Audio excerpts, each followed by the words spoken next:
This is a world where wizards are considered the apex of humanity, those who rule over humans from the highest hierarchies. But unlike a normal world where wizards are squishy magic casters hiding behind their spellbooks, this world's wizards are full-blooded warriors, nobles, and knights who can level an entire city with just a single spell.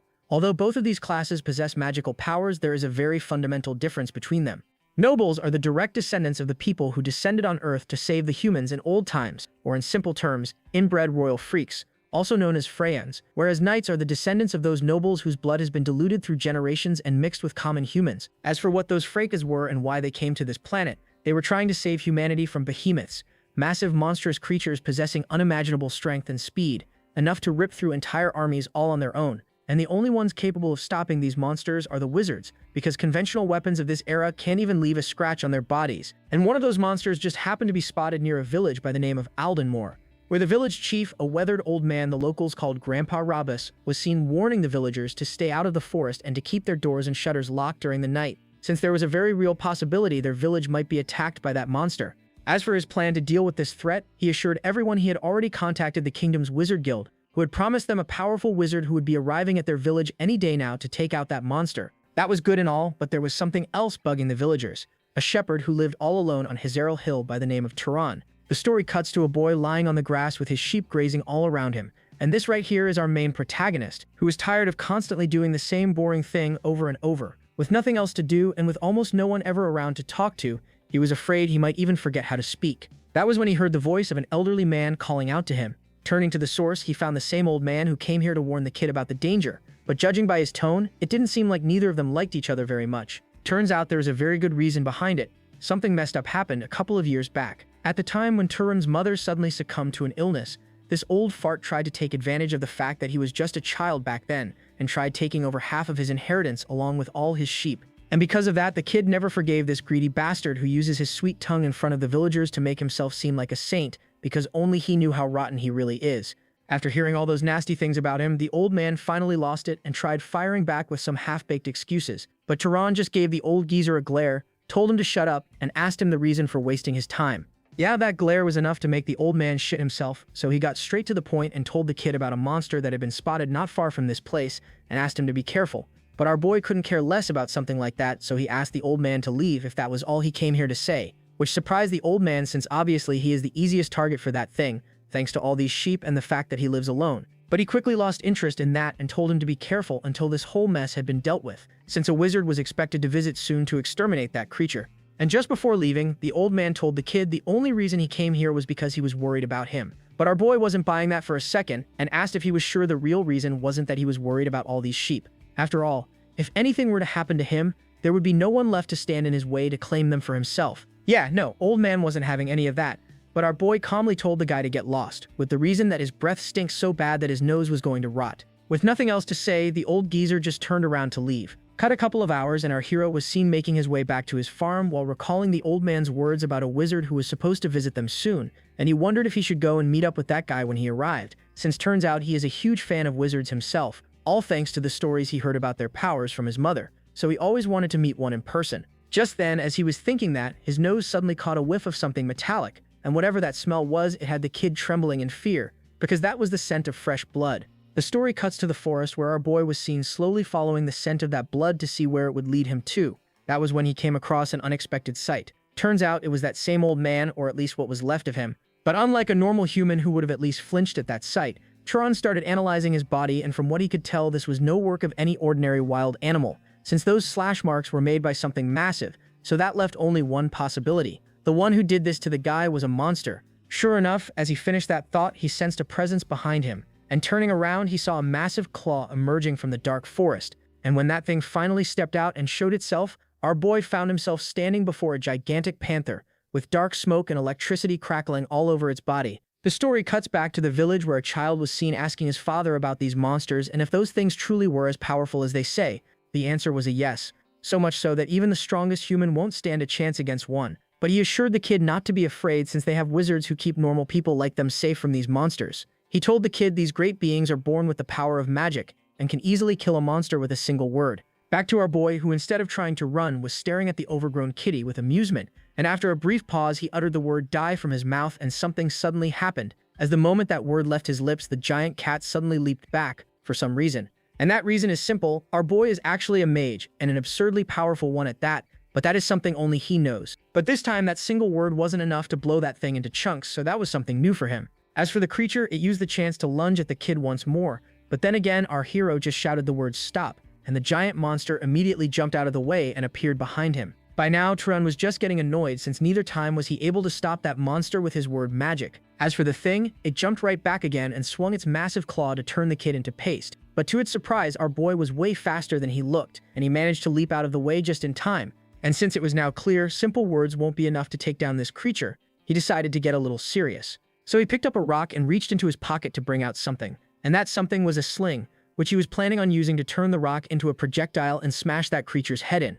As for the monster, realizing what the kid was planning, it jumped back at him, but by then our boy was already in position, and using his word magic, he hardened the rock even further, after which he paired it with another command to make it faster, and finally, a last command to increase its density to pierce through the monster's body, and swung that thing, and boom, that tiny piece of rock turned into a cannon shot flying straight at the monster's head. Next panel, and the creature was seen roaring in pain as the thing shot through him like a bullet, but no, it didn't really go through him. The creature had managed to move its head out of the way at the last second, and thanks to that quick thinking, it saved its skull. And now that our boy was out of options, the thing, without wasting any more time, lunged at him once more to finally end this battle. But what it didn't know was that our hero wasn't done. All of this had been his plan all along, with the real weapon sitting right above the creature's head the whole time. And just as that stupid thing got in range, boom, that thing came crashing down, smashing straight through its skull, resulting in its brain being splattered all over the place. And just as quickly, the entire place fell silent as the creature's lifeless body fell in front of the kid. The story cuts 8 years into the past, when our boy was just a kid. At the age of 10, he suddenly awakened his powers and realized he could do things no normal kid could. Back then, he was so happy that he decided to show what he learned today to his mother, but the reaction he got from her wasn't something he was expecting, because that was the first time in his life he saw his mother being mad at him. But quickly composing herself, she asked the kid to follow her since it was time she told him something important. But before that, she had only one question. So she asked if he wished to live with her, and the kid answered yes, to which the woman made him swear that he would never use his power in front of anyone ever again. And when the kid asked the reason, she reminded him of the old tale about nobles and the knights, and to the kid's surprise, she revealed his father used to be a knight, and the powers he was using were inherited by him. But that wasn't a good thing since, according to her, there are many evil nobles out there who treat knights as their slaves, and she didn't want them finding out how special he was. Cut back to the present, and our boy was recalling that time, thinking to himself how he had upheld that promise for all these years, and was planning on keeping it that way no matter what. Just then, as he was thinking that, he heard banging on the door, so he walked up to check who it was, only to see an ugly-looking man staring him down for some reason. It was far too early for any drama, so the kid asked the reason for the visit. Well, turns out these people came here to beat him to a pulp and drag him back for his trial, and you might be wondering what kind of trial he was facing after saving the whole village from that monster. Well, let me tell you, these people were blaming the kid for killing that old man. Yeah, our boy had a hunch this was coming, but still, he wasn't scared. Instead, he called out to the bunch of cowards who were framing him just to hide their own shame. And when the men asked what he was talking about, the kid told them they were trying to pin the old man's death on him because they were too ashamed to admit the truth. Instead of the town's strong young men, it was an old man who went out of the village to warn a lone shepherd boy about a monster, because the men of the town were too cowardly to step into the forest, and they didn't want to admit this to anyone. So they came up with this story that a human took out the old guy and not a monster. Yeah, that was exactly the case. So the ugly bastard clenched his fist to knock his teeth in. But our boy just leaned back and slipped out of the way as if it was child's play for him. And using the momentum, he headbutted the fool right on his nose, and his face literally caved in from the impact. Seeing their friend screaming like a bitch on the ground, the rest of them started charging in. Instead of trying to run, Frieren whispered the word "fall over," and the fool in the front suddenly face-planted on the ground. But since he was trying to hide the fact that he was a mage, he decided not to rely too much on magic. Instead, he used his fists and the brute strength he inherited from his father and bashed the wooden stick right on the man's head. But since he wasn't done with the guy, he spun him around and, using him as his meat shield, blocked several more strikes from his own friends. That gave him the opening he needed to use his own fists. So he clenched his fist, and the next thing everyone saw was wooden sticks flying all over the place. Cut a minute or two, and the kid was dusting his hands after a good warm-up for the day. That was when he spotted some ladies standing to the side, so he asked if they came here looking for a fight as well. Well, turns out they did, but instead got rizzed up after seeing their husbands getting their ass handed to them by a real man. But the boy couldn't care less, so he told the hoes to grab their trash and leave his mountain. After a while, he was seen walking back to his room to get a shower since he was all sweaty after that workout. And while doing so, he couldn't help but think how these people are going to try and make things difficult for him when he goes down to trade stuff at the market. But still, not like he was worried. He could always beat some sense into them until he gets a good deal. Just then, he heard someone knocking at the door again. Furious, he opened the door, asking if they didn't learn their lesson yet, but instead saw a new face standing outside his home. Seeing him making that stupid face, the man apologized for showing up at the wrong time and got ready to turn around and leave. But our hero told the man to stop and apologized for screaming at him earlier, and when asked what he wanted, the man answered he was a traveler who was looking for a place to stay the night and came across his home. Just then, our hero's eyes landed on his sword, which looked expensive, and that got him wondering what business a traveler with a sword could have in a rundown town like this in the middle of nowhere. So he initially tried to turn him away, but then he heard the man's stomach growl, so with no other choice, he allowed the guy to spend the night at his place. After a while, the man was thanking the kid for the delicious meal, saying how it had been days since he had anything decent to eat. Turns out they had been talking for a bit, so the man found out our hero had never left this little town, so he asked the reason. Our boy told him the whole story, how he used to live with his mother and all, and after she passed away, he took over their farm and started looking after the sheep, so he never got the chance to leave that place and see the world. In the middle of all that, the man noticed something strange about the kid, and that got him curious. So he asked about his parents, since he had been in many places and knew for a fact not many people living in a small town have such refined manners. But the kid told him both of them were gone, and he didn't want to talk about it any further, so the man didn't press him. After they were done eating, the man thanked the kid once more for his hospitality. By then, our hero himself was curious about something, so he asked the reason for his visit to this small town. Well, turns out this man is the same wizard that old man was talking about, who was supposed to take out that black tiger, but turns out someone else got to that creature before him. With that out of the way, the man asked if he could also ask a question, to which our hero didn't mind. So he told the kid he could sense the presence of a monster from this place but doesn't see one, and asked if he could tell him anything about it.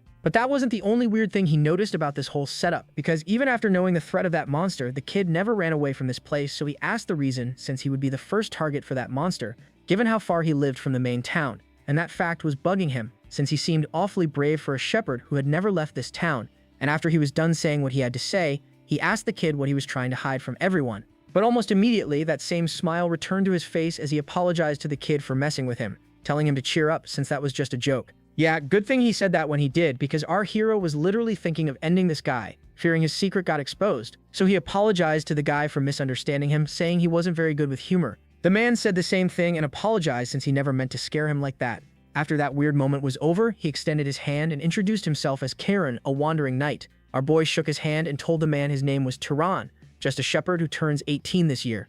Cut a couple of hours, and both of them were continuing their conversation, with our hero pointing out how he doesn't look 75 no matter how he looks at it. So the man explained to the kid that wizards age more slowly compared to an ordinary person, which was why they also live very long lives. This was all too fascinating for our hero, since before this day, he had never met a person he could talk to like this, so he asked about his story and how he ended up becoming a wanderer. The man answered that he used to serve a family named Arabian, and spent 70 years in their service, but in the end, he left because he wanted to spend his later years roaming from place to place without settling down. With that, they continued chatting, with Turan, for the first time in years, actually enjoying himself in the company of someone who wasn't trying to take advantage of him or hiding any ulterior motives, and before they knew it, it was already the next day. So the man got up and prepared to leave, since he still had some unfinished work in this place he needed to deal with. And as a thank you, he placed an Arabian silver coin in front of our hero, which according to him was the purest among silver coins. As thanks for his hospitality, and our hero gratefully accepted the coin and wished him good luck on his journey. But the man told the kid this wasn't a goodbye, since he enjoyed himself so much in his company that he was planning on visiting him again on his way back after he was done with his job. Cut a couple of hours, and we are now outside in the beautiful pasture filled with sheep. That is when our hero stepped out and, using his word magic, he commanded all the sheep to gather, and all of them started walking up to him. But there was something different this time. Unlike before, he was feeling genuinely happy, and after seeing what a kind and honest person Karen was, he started to wonder if he was wrong about wizards being emotionless hunting dogs who were used by arrogant nobles. Still, there was another thing that was bugging him, and he wondered if he should have told the guy that there are no more monsters left in High Surel Hill. Cut to Kjorn, who was wandering around the forest looking for any traces of a monster's nest, but found absolutely nothing.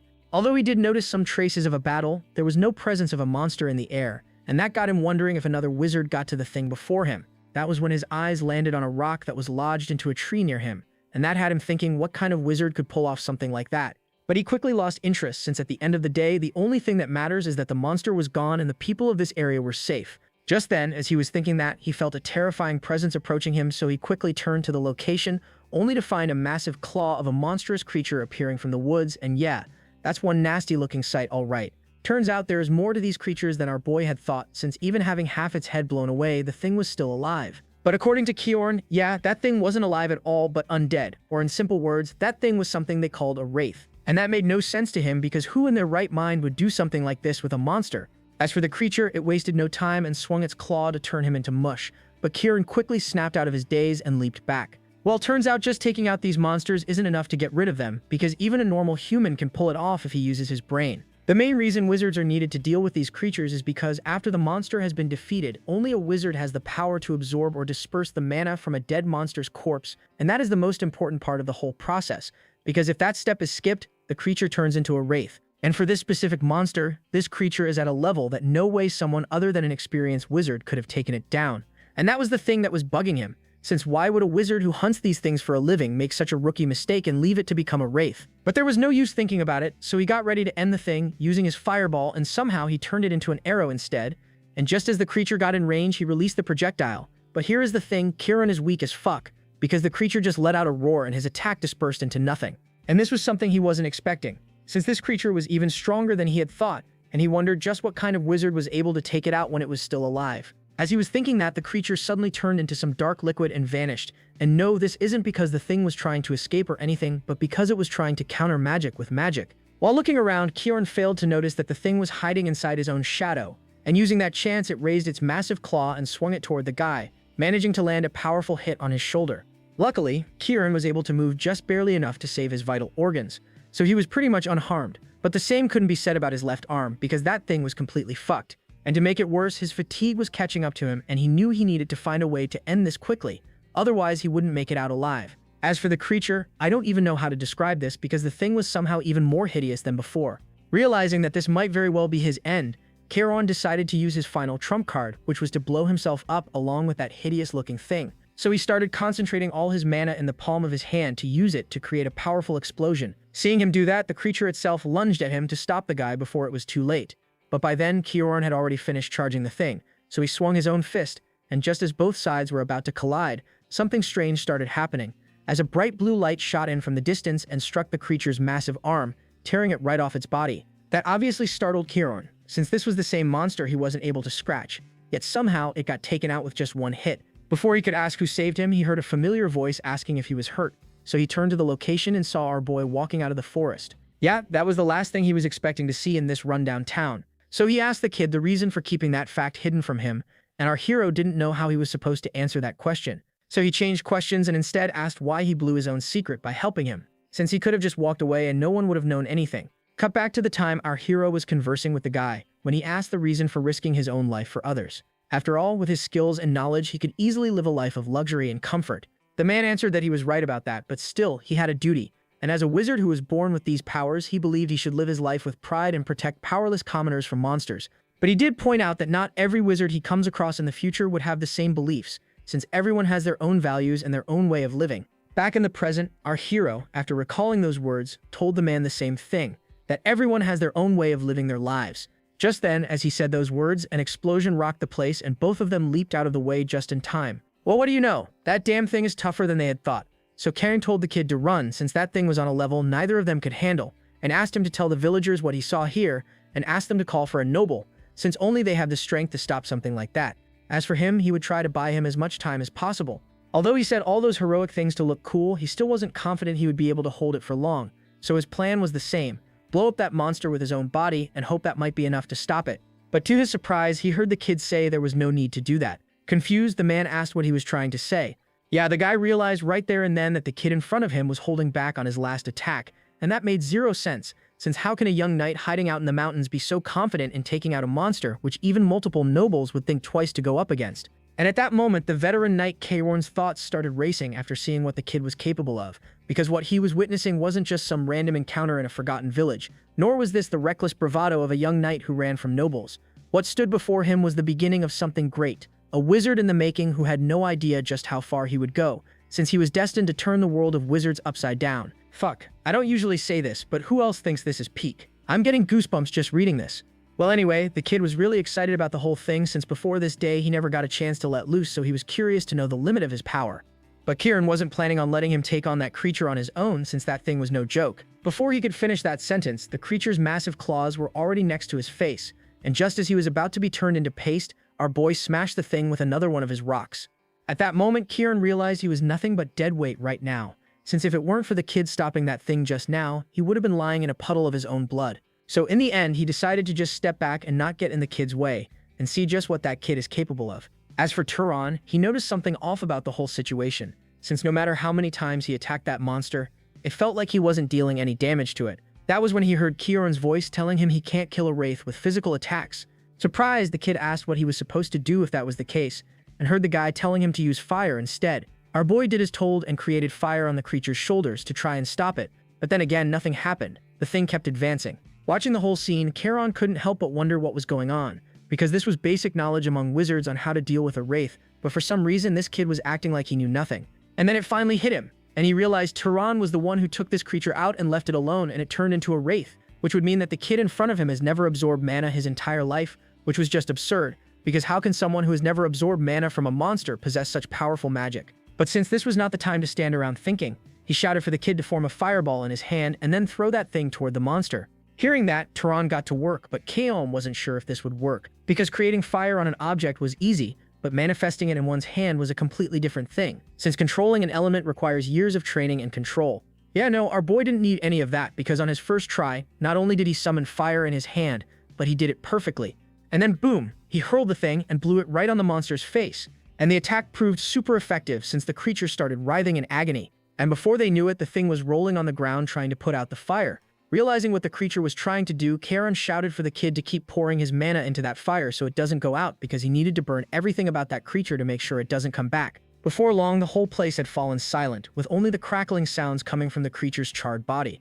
As for Kieran, the guy was staring at the whole scene in disbelief, unable to believe that a rookie shepherd managed to solo a monster that even a noble would have trouble dealing with. As for the kid, he casually turned to the guy as if this was no big deal and asked if they were done here now. Snapping out of his thoughts, he told the kid they still had one very important step to complete, and that was to absorb that creature's mana. Otherwise, there was a chance it might come back to life again. But since our hero had no clue how to do that, he instructed him to imagine if he was absorbing something into his body. So our boy did. And not long after that, a green mist started to seep out of that monster's body and started entering into our boy through the palm of his hand. Just as that happened, he felt a sudden surge of power coursing through his veins, and this was something he had never felt before. As for Kieran, seeing the kid's expression, he was certain this was his first time absorbing mana, and he was having a hard time believing it even after seeing it with his own eyes. And after piecing everything together, he came to a realization. So to confirm it, he called out to the kid, and bowing his head slightly, he asked which noble house he belonged to. At first, the kid had no clue what the man was trying to say, but after a brief pause, he opened his mouth and told the man he was going to bleed out if he didn't do something about that wound on his arm soon. Fast forward, and both of them were back, with Kieran all bandaged up, and he was still convinced our hero was from a noble family who was hiding in this place to live peacefully, so he apologized for his earlier rudeness and for putting him through all this trouble. By then, our boy was getting really annoyed by how the man was addressing him, so he reminded the guy not to treat him like some noble, since he was no esteemed anything, and suggested he stick to calling him a shepherd boy. The man apologized, but still, he was curious to know why a wizard such as himself was wasting his days living in this rundown farm. This time, our hero decided to come clean and told the guy how this was his mother's request, right up until the moment she died. Kieran couldn't understand why she would make such a request, so he asked the kid. Our boy told the man the same thing she had told him all those years ago, how wizards are nothing but mere tools to nobles who use them for their own gain, and when their purpose is fulfilled, they toss them aside. Surprisingly, the man agreed with that view and commented on how his mother was a wise person. That surprised the kid, since he was expecting to hear something like his mother was an overprotective parent. So Kieran told the kid his mother wasn't completely wrong. He explained that wizards possess great power, but that isn't always a good thing because that kind of power inevitably brings conflict. He told the kid about a war that was fought 20-some years ago between two great noble houses, one named the House of Arabayan, which he used to serve, and the second, the Great House of Zahar, and that war claimed the lives of many great people. In that war, 3,000 knights participated from the side of the House of Arabian, and out of those 3,000, nearly a third of that number died. And as it turned out, everyone close to him was in that third, one of the people being his friend named Denir, whose dream was to open a shop in the city after the war was over, his teacher named Hartman, and even his beloved wife and son, each and every one of them massacred by House Zahar, which was why he agrees with his mother's decision, because a knight's life can vanish more easily and more meaninglessly than a commoner's. But there was one thing she was wrong about, and that was his aptitude. That was probably the first time he even heard of that word, so he asked the man what that was. To put it in simple words, the kid was a prodigy, And although he was ashamed to admit that he, being a knight with years of experience, got outclassed by a rookie like him, he told the kid his potential wasn't that of a mere knight. He was at minimum on the level of a noble, and even then, among the upper tier in aptitude. Confused, the kid asked how something like that could be possible, since he was certain his father was just a knight. Kairon explained that in some rare cases, it's possible for a child worse than a knight to be born among nobles, or the other way around, a powerful noble-class child can be born among knights. After he was done speaking, he got up to leave, but before heading out, he suggested to our boy that he reconsider his decision of living his entire life in this rundown home. Instead, he asked him to go out into the world, and when our hero asked why, Kairon answered this world is in desperate need of more nobles and knights, and the reason was that humans are still not the complete masters of this world. Turns out several millennia ago, humans weren't the only race that used to exist on this planet. There were others, but for something they did, they were punished and driven out, but they weren't completely annihilated. And what remains of those races is constantly keeping a watch on this world, waiting for a chance to rise again. And now, in these times when the nobles who have forgotten their purpose are busy fighting among each other, the balance is starting to break, and that is exactly why this age is in desperate need of strong and kind nobles like him. Well, that's just one of the reasons. The second reason is that he can tell just by looking at him that he himself isn't satisfied living as a shepherd. Yeah, the kid knew the man wasn't wrong, so he asked what could he gain if he decides to leave this mountain. Kairon didn't have an answer to that question, but the possibilities were endless. But more importantly, he asked the kid to ask himself what he truly desires. It could be anything: wealth, fame, authority, family, or even friendship. Or perhaps he wished to become a simple wanderer like him, who ventures into the unknown and goes around destroying monsters that threaten people. After which he turned around, telling the kid to think over what he said, because he has the potential of being adopted into a great house and walk the path of power. Just as he was about to leave, he heard our boy's voice asking him to stop. Turns out our boy agrees with what he said, because he wasn't satisfied with his current life and wanted something more interesting than herding sheep all day. On top of that, after meeting with him, he has grown a lot more curious about the world outside and wants to see it with his own eyes. With a smile, Kairon told the kid he made the right call and assured him that he was going to support him in every way he could. But first, he wanted to know about his bloodline ability, but then again, our boy had no clue what that was. Kairon apologized and explained it was something special, which a noble awakens at birth, like a trait they inherit from their ancestors. And this ability is also the thing that sets a noble apart from a knight. He asked if he has any spells that feel unusually easy to cast or some outstanding ability he has that doesn't need him to use magic. Since our hero was far stronger compared to a normal person, he asked if that could be it, but the answer was a no, since just having mana can make a wizard's physical ability stronger. So our boy told him about his unusually sharp sense of smell and also his ability to control rocks using magic. Yeah, Kairon wasn't too sure about that. As for the rock throwing, that was a pretty common trait, so it was hard to consider it a bloodline ability, so he asked the kid to continue and tell him what else he could do. Yeah, by the time he was done, he noticed Kieran's expression shifting for some reason, so he asked if everything was alright. Well, it turns out everything wasn't alright, because he finally figured out which house his ability was closest to. The great house known as Pursuers or Hunters, named Zahar, the same house that murdered his wife and child. The kid didn't know how he was supposed to respond to that, and the fact that the guy was suddenly looking all gloomy after realizing he belonged to an enemy family made it even worse. But he also knew staying silent would only make things worse, so he wondered if he should apologize to the man for what had happened to him. But before he could, he heard the man calling out his name.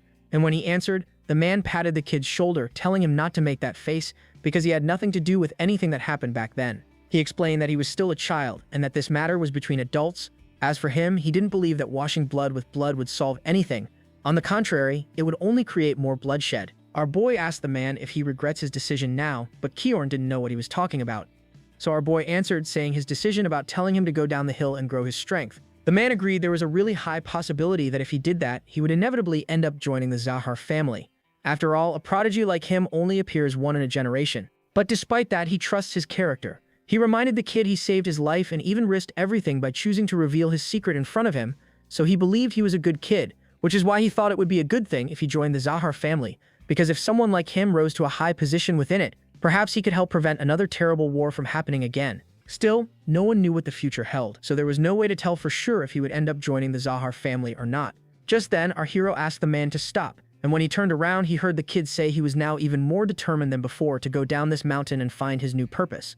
But before that, there was one important thing he needed to take care of, which was to wait for his injuries to heal, meaning neither of them were going anywhere. After a while, they were back in the house, with the old man teaching some of the basics about magic to our hero. He told the boy mana was the most important thing for a mage, and the amount of mana one can store in their body determines their overall strength. He told the kid that the difficulty of magic or casting a spell is largely determined by 3 factors. First is bloodline, second is affinity, and third is causality.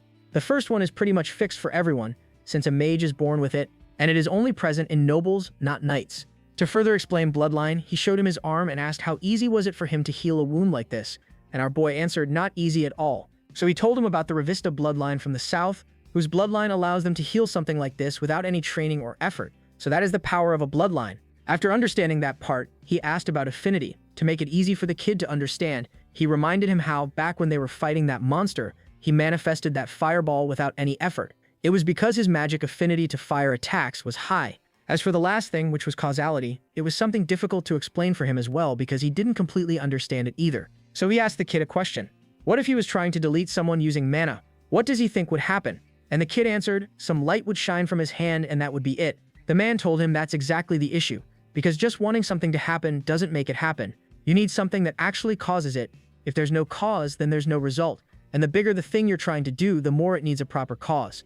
The kid thought about it for a second and said he thinks he understands causality a bit now. If he wanted to kill someone, he couldn't just burn mana and expect them to drop dead. He would need an actual cause, something that leads to death, like creating flames and using those flames to kill them, because creating and shooting fire to attack someone is more natural. Yup, not sure if you guys got my explanation, but that's how causality works. Use magic to create something like fire or lightning which can harm a human body. And no, this fact wasn't for dealing with ordinary humans but magical beasts, because simple word magic can easily work against humans. So our hero asked the man how come his word magic works against his sheep whenever he wants to gather them around or give them orders, but not a magical beast. The man answered it was because those things possess mana, which was something not present in normal animals. After he was done explaining those things to the kid, he asked the man about his special bloodline and what kind of traits came with it. Kiron answered that the Zaire bloodline was exceptional in stealth and tracking, and asked the kid to give it a try himself. Our boy closed his eyes and told himself to be invisible in a way that no one could see, smell, or detect his presence. As soon as he thought that, his body started getting covered in white mist, and within seconds the kid completely vanished from the room. Although the man was happy the kid managed to pull it off on his first try, he still felt a little scared, realizing how powerful this boy truly was. On top of that, this skill brought back some unpleasant memories from that time. As for our hero, he undid the spell and became visible again, and heard the man comment how it had been a while since he had seen someone use that skill, and how it was just as frightening as it was back then. Turns out, back in the day, this was the one ability every Arabian knight feared, but he did warn the kid not to rely too much on it since it wouldn't make him invincible, so he needed to read the situation and act accordingly. But changing topics, he got ready to teach him some magic training methods, but our boy asked if he really thinks teaching so many things to an enemy family's mage was a good idea. The man reminded him what he said earlier. He saved his life and even treated his wounds, and most importantly, he trusts his character. The story fast forwards to an ugly-looking guy who was shocked to hear some news. Turns out this man is the new town elder, and our boy came to him to sell all of his sheep, and the man wasn't happy that the kid decided on something like that without consulting them. But our hero couldn't give a rat's ass about consulting with them, so he told the man to stop wasting his time, since what he does with his life is none of their concern. The only reason he came to town was because he needed to sell his sheep, but if they weren't willing to give him a good deal, he just released them all into the forest, and asked if they really wanted that, since he was sure they didn't want to go into that dangerous place for a bunch of sheep. Yeah, the old man knew the kid was right about that. With all those monsters lurking in there, no way anyone would be foolish enough to go after some sheep like that. So in the end, he agreed to pay the kid a good amount. After a while, he was seen walking out of the town with old man Kieran. That was when he remembered those people still hadn't paid the reward money to Kieran for the monster he took out, and offered to go back and get it for him, but the man told him not to sweat it since he never had any intentions of receiving anything, and more importantly, it was the kid who took out that monster, not him. With that, they arrived at a fork in the road, the place where both of them were meant to part ways, and the reason was because the old man refused to tag along on the kid's journey, since he had his own things to take care of. But our boy didn't complain, and thanked the man for everything he did for him, and with that, both of them bid their farewell with one final wish, that one day they would be reunited once more with the same smiling faces. And so the kid stood there, watching Kieran walking into the distance in silence, and at that moment, he finally realized something. The reason he never wanted that old knight to speak to him formally. Although he never lacked affection from his mother in his life, deep down the boy had secretly been yearning for a father figure, someone who could be a role model for him for what kind of a man he should strive to become, and maybe Kieran was that role model he had been waiting for all these years. The story fast forwards to a desert, where a lone figure was seen making his way across the dunes, and that figure was none other than our boy, who, while walking, came across a couple of people who seemed to be traveling merchants going from village to buy and sell items. So he waited for the men so he could ask for directions. The men themselves were surprised seeing someone blocking their path, so they asked for his identity, to which the boy told them he was a traveler and asked if they could point him towards the nearest city. The men told the kid to keep following the road they came from and he would reach a city by the name of Murray. Our boy thanked the men and prepared to leave, but one of them suddenly asked him to stop and asked for compensation for giving him that information. Yeah, our boy had a hunch where this was going, but he still asked the man what he was trying to say. Yup, it was just as he had thought. The men brought out their blades, telling the kid to take off that bag. Apparently, these people aren't any ordinary merchants. They are also part-time bandits who rob unsuspecting travelers, such as our hero. As for their leader, he reminded the kid that no one would even know if anything were to happen to him in this wasteland, and suggested he hand over everything he had. After that, he told the kid to take off the bag and the cloak he was wearing, since he didn't want those things to get stained with his blood. Yeah, no, our hero just asked the fools what they will do if he refused. The man told the kid to stop acting like some powerful wizard and do as he was told while they were asking nicely. As soon as he said those words, a powerful gust of wind burst out, sweeping all of them off the ground. Our hero, though, was just thinking of these fools as training dummies to test the knowledge he got from Frieren, and the man was right. Using his powers this way used far less mana. As for the guys, they were still alive, so they started getting back up to see what happened. Our boy, though, wasn't done. Now it was time for some water bending. Using his powers, he turned that liquid into a piercing weapon. Well, not just one, but several. And his first target was that buck-toothed fool who was acting all high and mighty moments ago. Next panel, boom. Yup, this is officially in my top 10 favorite stories now. This kid isn't messing around. After dealing with that fool, he turned towards the main guy who started begging for our boy to spare his life. But in reality, he was just distracting the kid so his friends could catch him by surprise. Like a pathetic trick was going to work on him. He just raised his foot and kaboom! I don't think I need to say what happened to those fools after that. As for the last one, he watched the horrific scene before him in disbelief, unable to process what he was seeing. How could a young kid like this be so inhumane? But our hero was in no hurry to end the guy, so he decided to question him a little first. And his first question was why they attacked him without a plan. After all, he is a lone traveler, so there was a very high chance he could be a wizard who chose to travel alone. And the answer was a strange one. As the man told the kid, it was because he bowed his head when approaching them. To that, our hero thanked the guy since he taught him a valuable lesson today, and that brought a smile on the man's face as he asked if that means he could leave. Yeah, like that was going to happen, and he saw a water droplet hovering over his head. The story cuts back to the time when Frieren was teaching him important things before their journey, telling him he was going to meet all kinds of people, and how he can never show mercy to scum like bandits or the kind of people who don't hesitate to harm others to profit. And the reason he said that was because a life he spares out of pity could end up harming 10 good people. And man, I couldn't agree more with that line. Frieren is one wise man. After a while, Tehran was seen following the road with the drag marks of the cart those merchants were pulling.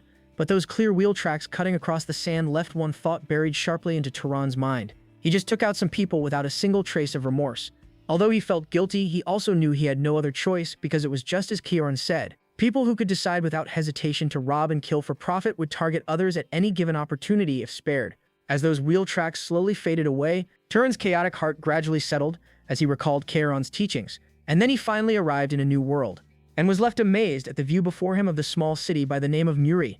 After a while, he was walking around the place, still amazed to see how many people had gathered around in one spot. Not to mention the architecture of this place was completely different from the village. But all that aside, he knew he couldn't let himself be distracted, so he walked up to a stall where he was greeted by the shopkeeper. But our hero shook his head. Since he wasn't a customer, he just had some questions. Flashback to that day, and there were some important things Frieren had taught the kid. One of them being the first thing he needed to do after reaching a new place was to find an inn. Back in the present, the man was already shooing him off, telling him to leave because he was blocking his customers. And that caught the kid by surprise, since moments ago this was the same guy who was greeting him with a smile. But it didn't take him long to understand what was going on, so he pointed at some apples and asked for their price, which was 2 dupit. That was the first time he was hearing of that currency, so the man told him to just pay with whatever coins he had.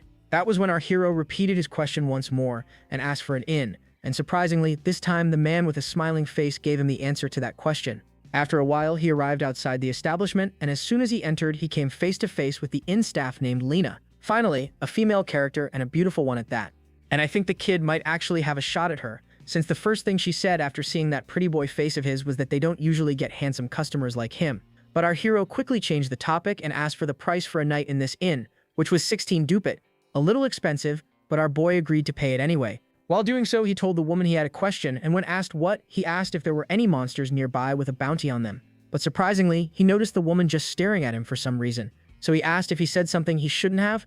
No, that wasn't the problem. The problem was she never expected to see someone like him in her establishment. And no, it wasn't because he was looking around for monsters, but because he was naive enough to think information comes for free in this world. Well, anyway, after a while she was telling him about some city hall, but our hero had no clue what that was, which was also surprising since how can anyone not know about a city hall? So she ended up explaining that it was a place that handles various public affairs, and the officers who work there are employed by the city's lord. But she was sure that the place was probably closed down by now since the sun was about to set, so she suggested he check there first thing tomorrow to find any good-paying bounties. After she was done explaining, she asked the kid if he was a monster hunter, which was a new term to him, so he asked the woman what that was. Apparently, there had been a rumor going around this city that if a normal person hunts monsters, they can become a wizard, and the people who believe in this rumor are called monster hunters. But she, on the other hand, was sure all that was just superstition. Just then, a hand landed on our hero's shoulder, so he turned around and saw a man standing there who introduced himself as Midan, while telling the kid that was no superstition but a fact. As for the lady, she was surprised to see the guy still in one piece. Since last she saw him, he was going to hunt for a monster. By then, our hero himself was getting curious about this rumor, so he asked the guy to tell him more about this whole humans becoming wizards thing. The man pointed out how wizards can grow their strength when they hunt monsters, so normal humans can apply the same principle if they manage to absorb the power of that monster. Well, at least that was their theory, which was why the four of them had been trying to hunt monsters so they could also become wizards. Our hero asked if anyone in their team was already a wizard, and the answer was a no, since this city only has the Lord's wizards who work under him. Changing the topic, he asked what a puny kid like him was doing looking for monsters with that worn-out gear and no proper equipment, and asked if he at least had something to defend himself with in case he came across a monster. Our boy brought out his sling, but that thing was all worn out. Although our hero agreed with the guy, he was still sure it was good for another couple of hunts, so he wasn't too worried about it. After hearing his words, the man told the kid they had been looking for another member in their party and offered to let him join them. No surprises there, the guys were a bunch of idiots, so he refused. A few minutes later, the kid was in his room, still trying to process the fact that he actually left the hill. On top of that, he couldn't wrap his head around what he did to those people in the desert, and he found himself wondering what could be waiting for him in the city. Just then, he heard knocking on the door, so he quickly got up and asked who it was. Back to the time he was getting ready to leave the village, Kairon told him another important thing, which was to never let his guard down even at an inn. He explained to the kid that a city isn't automatically safe. There are always people around looking to take advantage of others. Back in the present, he was reaching for the door to unlock it, ready for anything, but as he opened the thing, he found Lena standing there with a smile on her face, which was surprising, so he asked the woman what was going on. Yeah, the answer was a strange one. It was cold outside, so she came to keep him warm. Yeah, no, our innocent little idiot had no clue what this weird woman was talking about, so she tried making things easier for him so his pea-sized brain could understand. But still no, the fool had no clue what this woman was trying to say. So she leaned in closer and whispered into his ear that for a small amount of money, she would do whatever he wanted. So our hero told the woman he didn't want anything from her. But the woman smirked and went with that old line. Don't lie, I can tell you want this just by looking at your face. Yeah, this face that had absolutely no reaction even after she tried giving him a peek under there. And that surprised the woman since if it were anyone else they would have cracked by now. But this kid was just standing there completely clueless. Cut to Kairon's face, filled with a mix of horror, worry, and anger, as he told the kid never to do that, and yes, this was the most important advice he gave to the kid that day, which was to be careful around inmaids and prostitutes, because 98% of the time they are carrying transmitted diseases. Well, for them it was no big deal since their mage bodies are naturally resistant to most diseases, but the problem might arise if he finally finds his one true partner, because he could unknowingly transmit that disease to her. Cut back to the present, and the woman was seen angrily stomping her way down after being turned down by a virgin. As for our boy, he was still having a hard time understanding how city life works. First it was that fruit shop guy, and now even Lena. These people put a price on even the smallest bits of information and conversation. Just then he heard a familiar voice outside his room, and that caught his attention. Cut to outside, where the same men were seen talking about our hero and why their boss tried recruiting the kid, because to them that kid seemed way too cocky, and asked if he was planning on using him as monster bait. But surprisingly, they heard the guy telling his friends that the kid reminded him of himself at that age, so he was just worried about him. He figured keeping him close might stop him from ending up like him, or worse. Those words brought a smile to our hero's face, and he thought maybe this city wasn't all that cold-hearted after all. Fast forward to the next day, and he arrived at the building looking for work, and surprisingly, the guy on the front desk wasn't as friendly as Lena, but not like he was here to make friends, so he got straight to the point and told the man he was looking for monsters to kill. Flashback a couple of days to Kairon, who was telling the kid that the world won't always be kind to him out there, and when asked the reason, he told the kid people don't have a reason to be kind to anyone, so he told him a simple method of changing how people treat him out there. Reveal that he is a wizard, and ordinary people will bow their heads. Back in the present, and the man was handing him the picture of the monster they needed exterminated, but since our hero still hadn't revealed he is a wizard, the guy wasn't being too kind to him and told the kid to hand that thing back after looking, since he needed to deal with more idiots with a death wish after he was gone. Yeah, after dealing with those ferocious creatures back in his mountain, the kid was having a hard time believing this thing they were having trouble with was even a monster. As for the man, he told the kid it was highly unlikely, but if by some miracle he manages to take out that thing, he needed to bring its body back as proof for the reward, because they still need to have a wizard disperse its mana, otherwise it might turn into a wraith. Yeah, our hero knew that all too well. After all, he almost got Chiron killed because of that one mistake, so he wasn't planning on repeating it. Changing topics, he asked the man the reason for giving these tasks to civilians. After all, this is a knight's duty. The man answered knights weren't the kind of people with that kind of time in their hands, because their job is to maintain public order in the city. As for hunting monsters outside the city limits, that was where guys like him came in. Thugs who were meant to handle these smaller problems. After our hero was gone, the guy sighed in frustration, because he was sure the kid was going to get himself killed, just like the ones before him. Fast forward 30 minutes, and the body of a crow monster was seen lying on the ground, and around it, 3 stunned men staring at the thing in amazement. Because not only did this kid take out this creature extremely fast, he did it so cleanly as well, because this was the first time they were seeing one in such good condition. Our boy, though, couldn't care less about any of that, so he asked the man who was supposed to pay him the reward money. And the second man, realizing the kid was no joke, started running for the counter and asked him to stay there while he went to grab his reward. After calculating the reward and seeing that the creature he brought was in good condition, he even threw in a bonus for our hero. After a bit, while scanning the creature's body, that mustache man noticed something. Well, it was our hero, who still hadn't left yet for some reason. And when asked what was going on, they heard the kid ask for more bounties. The story fast forwards to a person presenting the finest delicacies of their establishment, and this person was Lena, who was impressed after hearing the news that the scrawny little kid managed to take down 30 monsters in just 3 days. And like any other greedy person in the city, she asked if he made a lot of money from all those bounties. Our boy answered saying that the money was never his main goal. His main goal has always been to absorb as much mana from the monsters as possible to grow his strength. Although he succeeded in that task and could feel his strength increase several folds since he left the mountain, there was something bugging him, and that was the fact that he could feel he hit his limit for some reason, and the only way he could think of breaking past it was to find stronger monsters.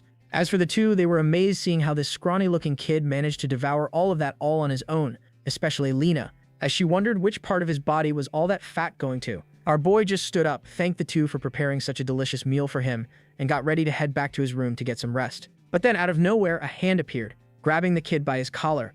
Looking back, he found 2 thug-looking guys asking where he was going. Turns out they had been staring at him for a while now, and saw how he devoured all that food without even blinking. They weren't happy about it, and since it was clear the kid was stacked with cash, they tried extorting some of that for themselves. Not even letting him finish that line, the kid karate chopped the fool right in the middle of his face, and that scared his friend. But our hero told the two not to be scared. If they wanted some charity, they would first need to entertain him a little. That's when the second goon also joined in to get his ass handed to him. Our boy obliged and struck back with a punch to his face as well. Following that, the third guy rushed in with a stool in hand to smash it on the kid's head. Our hero just raised his hand and stopped the attack without any effort, while simultaneously lifting his hand toward the fool's head, and then boom! He flicked his finger and the man was sent flying straight back into the ground in Bollywood style. By then, the woman whose furniture these idiots were trying to wreck was at her limit, so she screamed at all of them to stop fighting inside her inn. The story cuts a couple more minutes, and Maiden was seen bowing his head, apologizing for what his men did, and in front of him was our hero, who had no idea how he was supposed to respond. Turns out they had been tight on money lately, so his men got jealous of our hero, because he came into the city a couple of days ago and already had everything going for him. Feeling bad for the guy, he asked how bad things were. The answer was, they don't even think they'll be able to pay the room fee anymore, but that was their problem. He just came here to apologize, but as he was about to leave, he saw the kid reaching out a pouch of coins. Surprised, the man asked the reason, and our hero just told the guy this was the repayment for the kindness he showed before, when he said he was worried about him and tried to bring him along. That obviously surprised the man, so he asked who told him that. Our hero changed topics and reminded the guy of one lesson he had to learn in this city, that there was no such thing as free money. So in return for this money, he wanted some information, and the man happily agreed to tell him anything he wanted to know. The story cuts to the next day, and our hero was getting ready to head out to the next city, but first he needed to hunt one last monster. Turns out last night paid off, since he managed to gather a lot of useful information from Maidan. Recalling the man's face and how he treated him, he couldn't help but think that despite not being as seasoned as Karan, the man seemed far purer and kinder for his age. Just then his nose caught something, so he immediately turned around and bolted in that direction. Arriving at the spot, he noticed massive claw marks on the trees around the area, but that wasn't the only thing strange he found there, because in front of him was a man's motionless body covered in red liquid. Upon looking closer, he realized it was one of Maidan's men. That was when he spotted another body to the side, and when he turned to see who it was, he saw that it was none other than Maiden himself. As he was trying to figure out what could have caused all this, he heard a faint sound from the back calling out to him. Looking back, he spotted a man on the brink of death, trying to warn him about something. Sure enough, as he looked at the location, he saw something staring at him, and that someone looked just like a rabbit that was munching on the lifeless bodies of all the men. Holy guacamole, what the actual fuck is this? This is no rabbit. That looks like Satan got drunk and said, let me try something new. Damn, that shit looks scary as fuck. Well, anyway, our boy wasn't really impressed after seeing the furry little creature standing before him.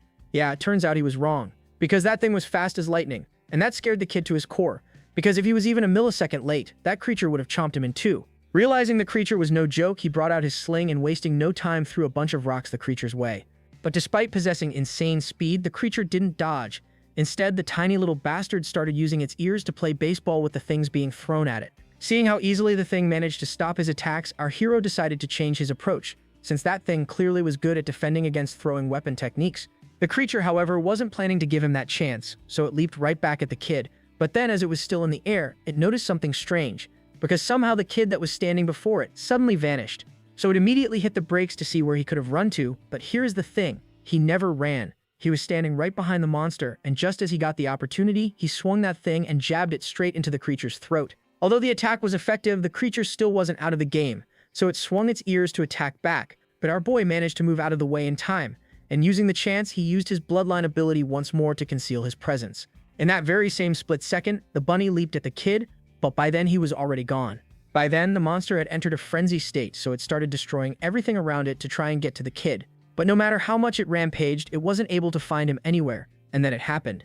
Suddenly, the whole forest fell silent, and after a few moments of stillness, the creature let out a loud, pained screech and plopped to the ground. Turns out this was our boy's plan all along. He knew he couldn't beat the thing in a frontal fight, so he injured it just enough with that attack so it would constantly lose blood, and the thing going berserk only sped up that process. And now that the thing was finally down, he prepared to absorb its mana to finish it off. And just like with the tiger, green mist started seeping into his body. But unlike that time, the amount of mana he was absorbing was different. It was far greater than the leopard, and all the smaller creatures he had taken out so far combined. As soon as he was done, he heard the same guy's voice from the side, showing disbelief that the kid was a wizard all along, and asked the reason for hiding his true identity from everyone. It was a long story, and knowing the man didn't have that kind of time, he changed topics and asked the guy if they have any family he could pass their belongings to, and the answer was a no. Cut back to last night, when Maiden was telling our hero about a library, which he could find in a nearby city called Orem, which is said to contain thousands of books. But there was just one problem. Only wizards were allowed to enter into that place, but that was no problem for our hero. After a while, he was standing before the resting places of the men, paying his final respects and telling Maiden he was going to head to that great city he mentioned. After that, he turned around and started walking away, with one last wish, hoping that Maiden would finally find happiness wherever he was now. The story fast-forwards once more, and he was now seen standing in line waiting for his turn to enter the city. And to his surprise, unlike the last city he had been to, this place was even grander and more lively. On top of that, there was a huge line of people who were being inspected before being let into the place. That's when he noticed one of the guards staring at him for some reason, and sure enough, as soon as it was his turn, the man shouted for him to stop. And when asked the reason, he heard the guy telling him he couldn't enter. And the reason was his clothes and how dirty they were, so the guy told him to dust himself off first. With all that out of the way, he finally made his way to the library, which was basically a massive tower that looked like it could use some serious maintenance. As he was staring at the building, he caught the eye of some of the guards who were keeping watch outside the place, so he walked up to the men telling them his intentions. The men said the same thing, only wizards were allowed in there, so our boy told the two he was a wizard. Yeah, no. Seeing those worn-out clothes and all that dirt on him, with a nasty smell to go along with it, the man wasn't buying that for a second. So our hero asked the guy to test him. With no other choice, the guy raised his arm to sense if his body possessed mana. Yeah, turns out this kid standing before him was no ordinary wizard. He had something terrifying sleeping inside of him, and apparently the amount of mana that the kid's body was storing was just unreal, and the guy almost lost consciousness and fell to his butt. His friend immediately rushed over to check up on him and heard the guy pointing out that this man was no ordinary wizard. He was even higher than a noble class. Yup, the guy's attitude did a complete 180 when he heard those words, and he straightened up and introduced himself as a knight of House Valtus, and his name is Kenya, and asked for our boy's house. Our boy wasn't sure what to say to that, so he asked the guy if that information was necessary for him to enter, and the answer was a no. But there was one thing first. He needed permission from the Master of Vaults if he wished to enter the library. We are once more a couple of hours into the future, and the kid was seen sitting in a luxurious shower, and the reason he was being so uncomfortable was because whoever this Chad is who welcomed him into his home even gave him 3 of his maids who were scrubbing him all over to get that stench off his body. But since our hero wasn't used to this kind of attention, he asked the women to stop since he wished to wash his body himself. But that was a problem for the women, since if their master found out that they failed to properly attend to an esteemed guest, they would get punished. So in the end, our hero just sucked it up and allowed them to run their hands all over him. After they were done, the female was left in awe, but she quickly composed herself and apologized to the kid. Well, I wouldn't blame her. The guy was looking like a proper noble after changing into those fresh clothes. The women quickly apologized to the kid since they momentarily lost themselves because of his beauty. Our hero told the girls there was no need to apologize, which was also a problem for the women, since they weren't used to being talked to so politely by nobles, so they asked him not to speak to them so casually. That was when he heard another voice from the side calling for his attention. Turning around, he spotted a red-haired child walking into the room, who I think is a girl. I'm not sure though. Well anyway, she was showing surprise at how much he changed after switching from those beggar clothes. And from her tone, I think she might have taken a liking to him, meaning those maids aren't the only ones who fell for our hero. Ignoring that comment, our hero introduced himself, and so did the girl, and her name is Azella. Like everyone, the first question out of her mouth was which house he belongs to. Our boy told the girl he can't reveal that information for personal reasons. That piqued the girl's curiosity about him, and yeah, I was right. She did take a liking to the kid, and seeing how mysterious he was, she decided to play a little game with him to find out just who he really was. Next panel, and the whole room was shaking with mana shooting everywhere. Like our boy was going to back down from a challenge, so he returned the pressure, and both their mana began clashing against each other. As for the rest, the pressure being released was too much for them to handle, so her male servant stepped in to shield the women. And just as quickly, both of them stopped and the place went back silent once more. As for Azella, the girl was genuinely impressed after seeing what the kid was capable of, so much so that her hands were shivering with excitement. And realizing the kind of potential this kid was hiding inside him, she just had one more question to ask him, and that was if he would like to marry her. Yup, the floor dropped from under our boy's feet the moment those words hit his ears. On top of that, this was the first time they had ever met, and he didn't even know anything about her, so he didn't know how he was supposed to respond to that stupid question. Luckily, seeing him making that dumb face, the girl started chuckling, saying it was just a joke. But was it really? I mean, just look at that look she was giving our hero. She even told the kid to think about it because the seat next to her was still empty. And then she simply turned around and started walking out of the room. After he was alone, the kid turned to his own hand and noticed them trembling. Turns out that girl herself was no joke, because she was at least equal to his level, if not stronger. After a while, he was standing before the big man himself, the Lord of Aurum, a man by the name of Rug Voltus. Unlike his daughter, he didn't seem too enthusiastic, so our hero introduced himself to his future father-in-law. The man was already informed of the reason for his visit, so he got straight to the point and told the kid that if he came here chasing rumors, then he was wasting his time, since that library didn't contain any amazing ancient magic or any secret method to increase mana. But since our hero wasn't after any of that, he told the man he wasn't here for that. To that, the man allowed him to use the library, but suggested our hero take some rest for the day, since he had a long journey to get to the city. The story cuts to the next day, and our hero was seen walking into the place, with the same two guards who were rude yesterday, now bowing their heads in respect. Entering the building, he was left stunned at the view, since the place was unlike anything he had seen in his entire life. Just then, he heard a voice from the side calling out to him, "Yeah, this artist is definitely a lolicon." Well, whatever, this right here is the librarian, who was assigned by the Lord to this place to explain the rules to him and help him around the place. That was cool and all, but our hero was more surprised by the fact that the librarian of this place was a little kid. The kid, however, started explaining the rules. The first one being, if he damages something, he has to pay for it. Second rule, he can't take the books out. And the third and most important rule, she will be following him around like a shadow and keeping an eye on his every move, and he doesn't get a say in the matter. After she was done making herself clear, our hero started making his way to grab some books and asked the girl if she could help him pick some. The girl didn't mind and asked what he was looking for. Some romance or history, or maybe, given how young he was, something a bit spicier. Yeah, our boy knew exactly what the girl was trying to say, so he brushed it off, saying he just needed something with basic common sense about the world and how it works. Next panel, boom. A whole pile of books was tossed onto the table, and these were the ones she chose for the kid to start with, because most of them contained the information he wanted to learn. Turns out this was the first time in his life he actually held a book in his hand, and it makes zero sense because how can he read and write if he never saw a book his whole life? Well, anyway, he was amazed to see the kind of knowledge these things held inside. So after that day, Turan repeated the same routine every day and visited the library to learn new things. And thanks to that, he came to understand the world's geography and the different races who live here much better. And turns out this world doesn't just have hideous monsters that are trying to turn humans into snacks. There are also other species like pixies and mermaids who would technically eat a man given the chance.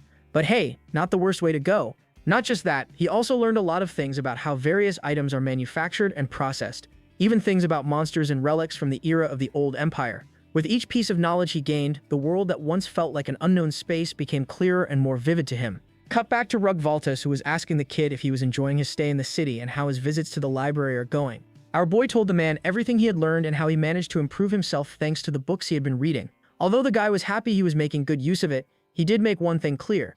The reason he was allowed to use the library was an act of goodwill, and he expected to receive payment for that goodwill. Yeah, our hero learned that lesson a long time ago, so he asked what he wanted in return. Turns out a monster has appeared north of their city and has been attacking travelers. 4 of their knights who were sent to subjugate the creature never returned and were probably already turned into fertilizer.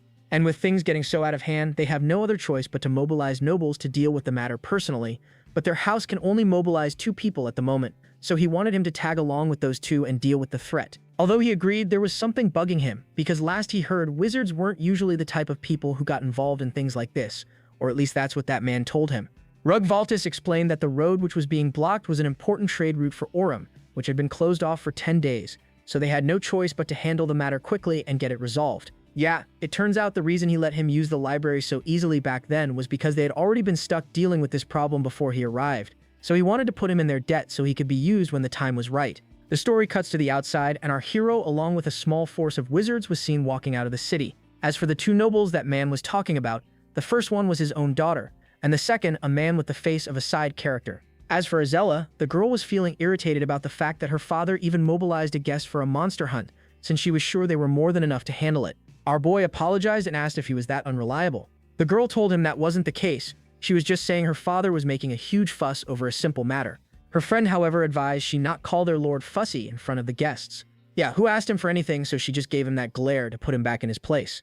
Well, anyway, he turned to our hero and introduced himself as Marvin Voltus, another mage, and yada yada, the usual stuff no one cares about, since he's probably going to end up dead after a couple more panels. But the girl, on the other hand, wasn't in the mood for his nonsense, so she suggested they stop wasting time on the fool and find this thing, since she wanted to get some sleep afterward. Whoa, turns out this right here is Azella's younger brother.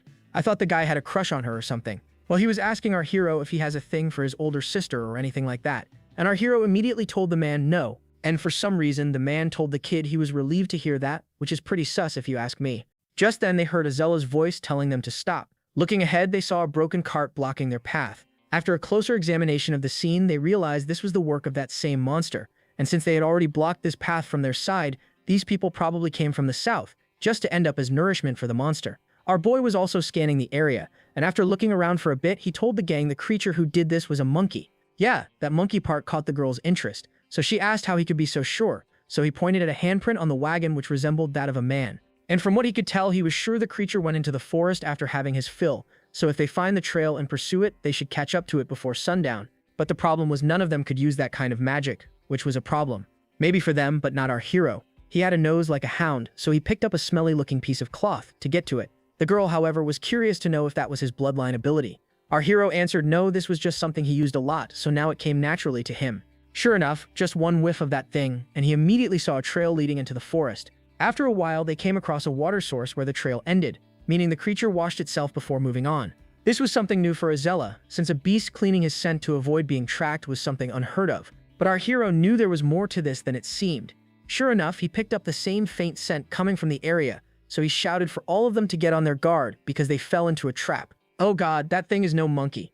That's something straight out of Attack on Titan, and true to the lore, the thing was holding a bunch of rocks in its hands. Yeah, the soldiers realized what that thing was planning on doing, but it was already too late to find cover, and the thing managed to take out several of the guys with that one attack. Luckily, our hero managed to get out of the way, but then he turned to the girl and her brother and froze, because those damn siblings were using their own men as shields to save their own skins. And when their purpose was served, she tossed the guys to the side, and right there his mother's words rang into his mind once more, and he realized she was right about nobles.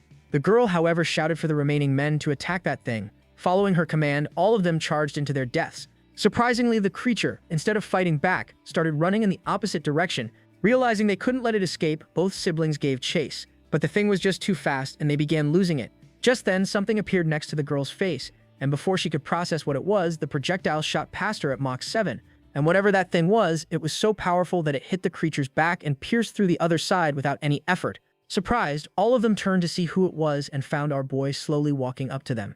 And yeah, something definitely shifted inside of him after seeing with his own eyes how cruel these nobles truly were. Just then, their attention got drawn back towards the giant monkey monster, which was still alive and was writhing in pain, so to end its suffering, the girl raised her hand to finish him off, resulting in some fire centipede-looking creature manifesting around her arm. And no, it was a snake made out of fire, and the thing flew straight towards the giant baboon to swallow it whole. Next panel, bam! A massive explosion rocked that whole part of the battlefield, with the flames so intense that they literally blocked their vision. Well, apparently, what our boy witnessed just now was the bloodline ability of House Valtus. As for the rest of the survivors, they were just glad it was finally over, since they were sure they were going to end up as snacks for that monster as well. The girl herself was pretty impressed with how effective our boy's rock throwing was, since she claimed she got chills for a second as that thing flew past her face. And her brother, trying to poke fun at her, asked if she was saying she was scared, to which the girl fired back with a jab of her own, since he was the one screaming like a little girl. In the middle of their oblivious brother-sister bickering, they didn't even bother checking up on the other men who almost lost their lives at the hands of that monster. Luckily, there were no casualties. Even though that attack from the monster was strong thanks to their bodies overflowing with mana, they managed to survive. Which was a relief for our hero, but still, despite everything, he wasn't able to shake off that image of what these two did to their own men to save their own skins, since that was completely unnecessary. After all, the more mana a person's body possesses, the stronger it becomes, making these two several times tougher than the knights.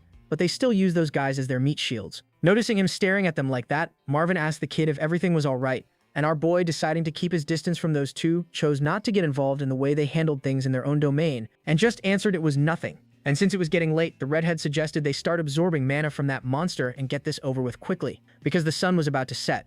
With that, all three of them gathered around the monster to begin the process. Apparently, our hero had been researching about mages and monsters in the library these past few days, and it turns out in this world, even if multiple people absorb mana from the same monster, the energy stored inside the corpse doesn't get weaker. But not like it mattered in this case, because not even halfway through and both siblings were already at their limit, so they stopped. That's when they noticed our hero, who was still going, which obviously surprised Redhead, and she was sure her father saw the potential of this boy, which is why he treated him so nicely. Plus, not only was the kid sharp, his spell proficiency and mana capacity are on a whole different level compared to a normal wizard. And despite seeing what that kid was capable of with her own eyes, she was still having a hard time believing this boy was a noble who hadn't even reached his growth limit yet. Fast forward, and the team was seen walking back to the city. Well, at least they weren't trying to hog all the credit for themselves, and admitted if it weren't for our hero today, they would have never taken down that beast, since he was the one who used his tracking ability to locate the monster's location and used his sling to knock the creature out, which gave them the opening to finish off the thing. But our hero brushed it off, saying it was a team effort.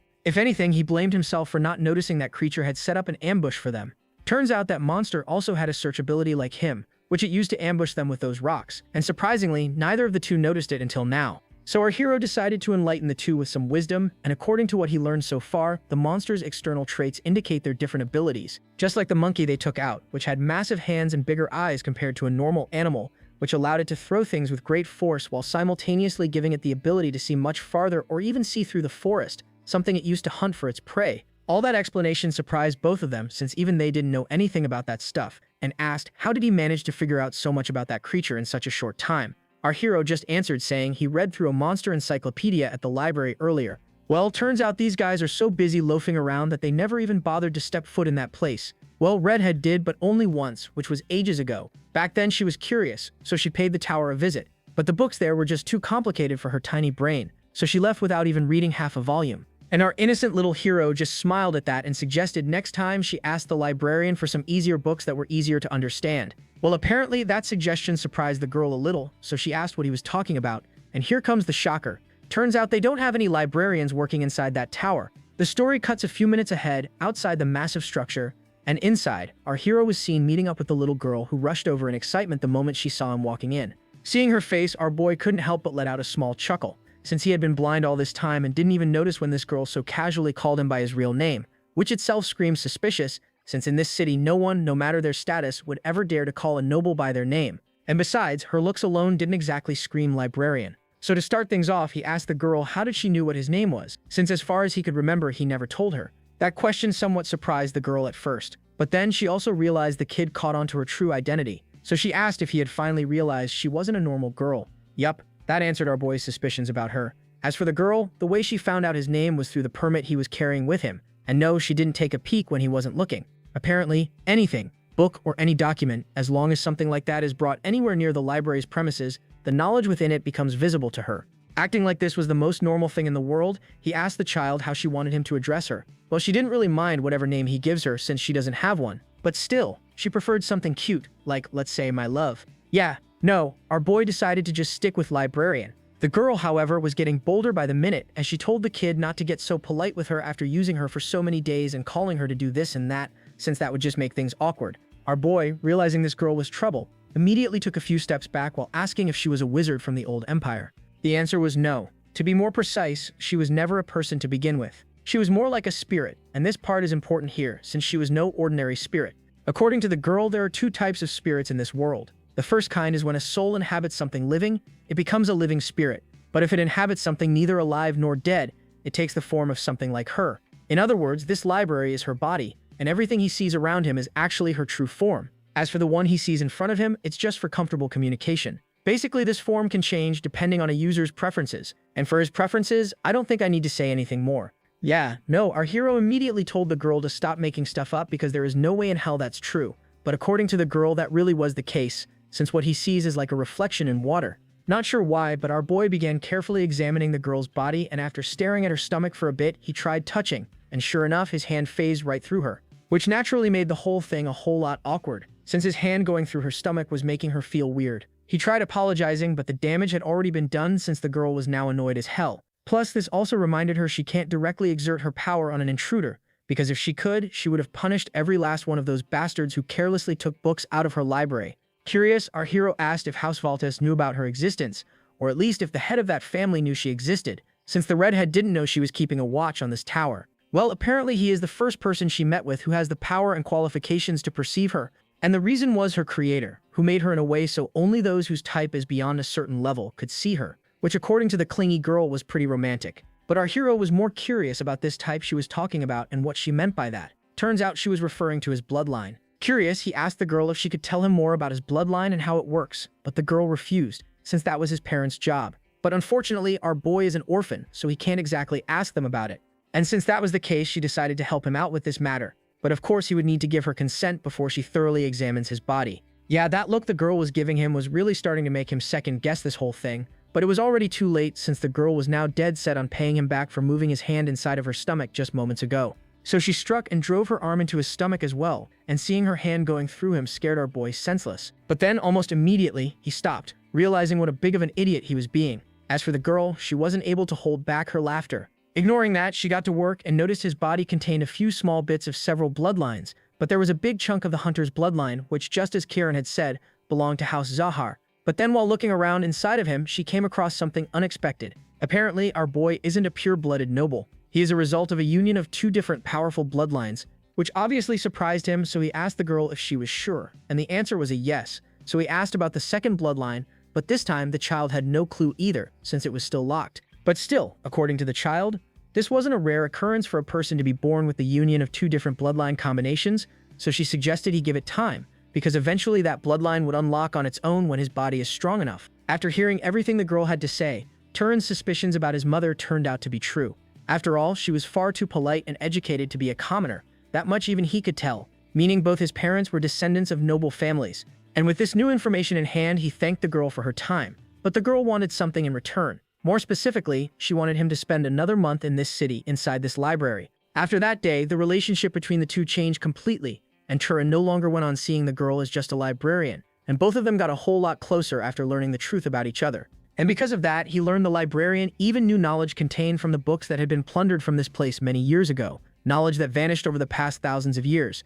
And having the laws of nature taught to him in plain words was a treasure beyond measure for Turan. He learned many things from the girl. Knowledge about how all kinds of diseases arise through such small microorganisms, and that the decay of living things is caused by the feeding of such germs. Not only that, he grasped basic principles as well, like the refraction of light, the generation of heat through friction, and even the process of how living things get injured and how they heal. And after gaining all that knowledge, here he is, Turan getting ready to put some of that knowledge to the test. More specifically, he was testing the theory of decay of objects, and sure enough, it was just as the girl had said. That apple before him almost instantly rotted away the moment he used his powers on it. This was a level of magical control Turan never thought he would achieve, but thanks to her teachings, he was now able to do it effortlessly. Plus, he was sure something like this was possible using existing magic, but just understanding the principles behind it allowed him to use it using far less mana, Or to put it in simple words, simply changing the way he perceived the world raised his skill as a wizard. And the kid realized that the girl knowing this knowledge meant there was probably some powerful house out there that was monopolizing this knowledge and keeping it to themselves, since knowledge like this could easily shift the balance of power between families if this knowledge was made compulsory for every wizard. The girl also agreed, since that would also explain why the people's level of knowledge keeps dropping as time goes on. It was because this knowledge was kept hidden from normal wizards. Although Turan was thankful she taught him all these things, it was now time for him to leave this place and continue his journey to find answers about himself and his parents. Although the girl was a bit sad, she asked the reason. Well, apparently that Valtus guy has been openly giving him hints to leave this place, since he was of no use to them anymore, so he has no other choice. Out of nowhere, he suddenly got startled as the girl began throwing a tantrum, demanding that he take her with him, and then she completely face-planted after forgetting she couldn't touch the kid without his permission. Surprised, our hero reminded the girl she was just a manifestation of this library and asked if she could even leave this place. Well, the answer was a no, so he would just need to stay here with her, and she promised she was going to take good care of him. Yeah, no, our boy passed on that offer, and that hurt her a little, since he wasn't even trying to consider it. But still, she agreed he should go out and explore the world, since she wasn't the only being with such vast knowledge about this world. There were more spirits out there who might even know more than she does.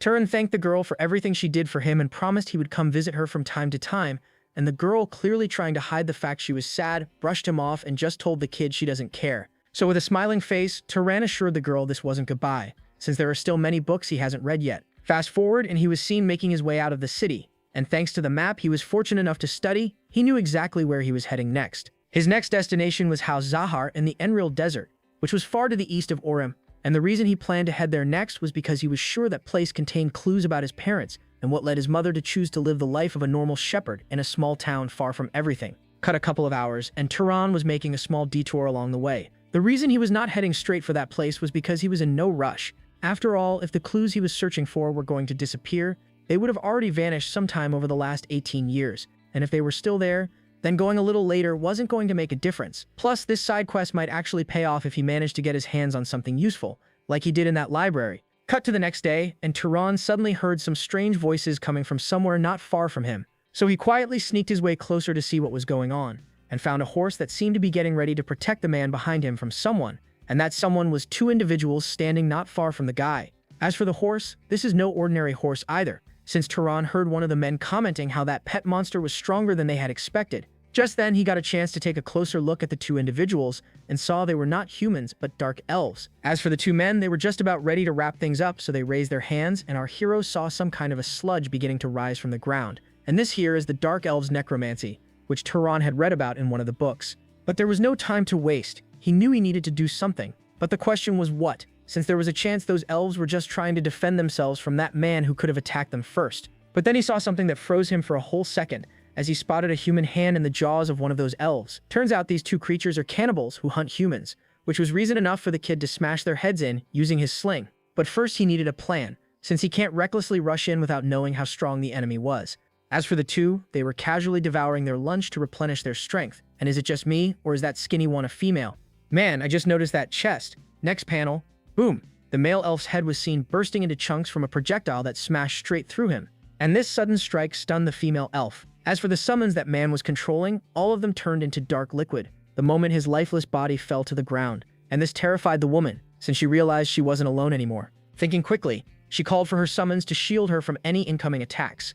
In the middle of doing so, she failed to notice another rock was already flying her way, but lucky for her, her ram friend spotted the thing in time and managed to deflect it away using his horn. And since she now knew where the attacks were coming from, she ordered her bull to charge in and destroy everything. The creature complied and began smashing his way through all the trees that came in its path. But surprisingly, she didn't see anything hiding in that location, which only meant whoever this person is, he's using stealth to hide his presence, which is why she ordered her fox to sniff out that guy. The creature did as told and released some kind of magical wave all around them, and it worked, as she spotted an individual to the side. Yeah, this was definitely a problem for our hero since his trump card wasn't going to work anymore.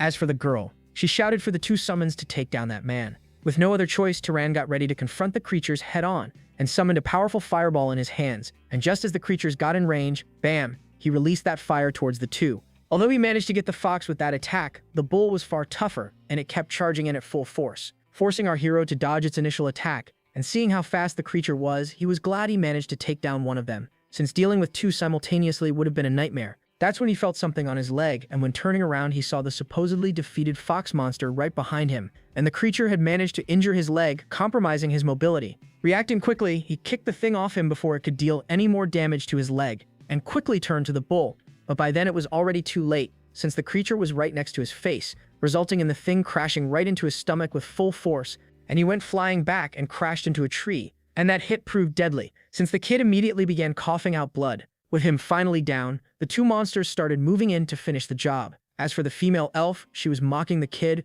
commenting how she was going to enjoy herself devouring him alive.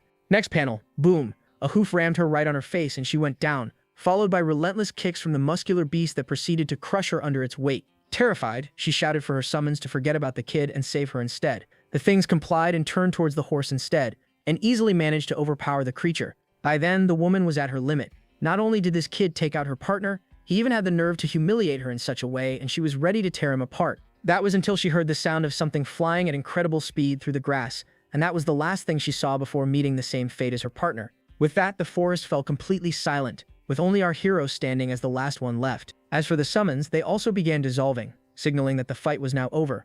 Although he managed to take down that thing, Turan himself sustained a lot of damage, and because of that, he fell to his knees, unable to even stand anymore, since that fight took a lot out of him. That was when he felt the breath of that horse gently blowing on his head.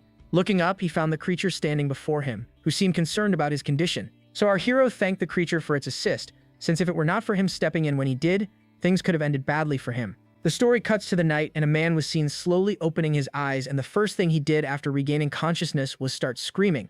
But as he looked up, he found our hero sitting beside the fire. Seeing that it was a human, the man calmed himself and asked for the kid's identity. Our hero told the man the whole story, how he found him unconscious, saved him from those dark elves, and everything. In the middle of that, the man felt a nudge on his shoulder, so he turned and found his horse by the name of Tilly standing there. Seeing the two acting like friends, our hero commented on how that was a really smart horse, since not only was it trying to protect him when he was unconscious, it was even smart enough to sneak up on the enemy when their guard was down, which gave him the opportunity he needed to end that fight. With that out of the way, the man thanked the kid and introduced himself as Asas of House Berg. Our boy did the same, but he was curious to know what he was doing in this forest in the first place and if there was a reason those elves attacked him. As he's answered, there was no reason. He was simply on a pilgrimage with his friends when they were suddenly ambushed by those creatures. That's when Turan noticed tears in that man's eye as he recalled what he saw at that time and how savage those creatures were. But quickly getting a hold of himself, he apologized to our boy for losing control over his emotions. It's just that the people he lost during that fight were very precious to him.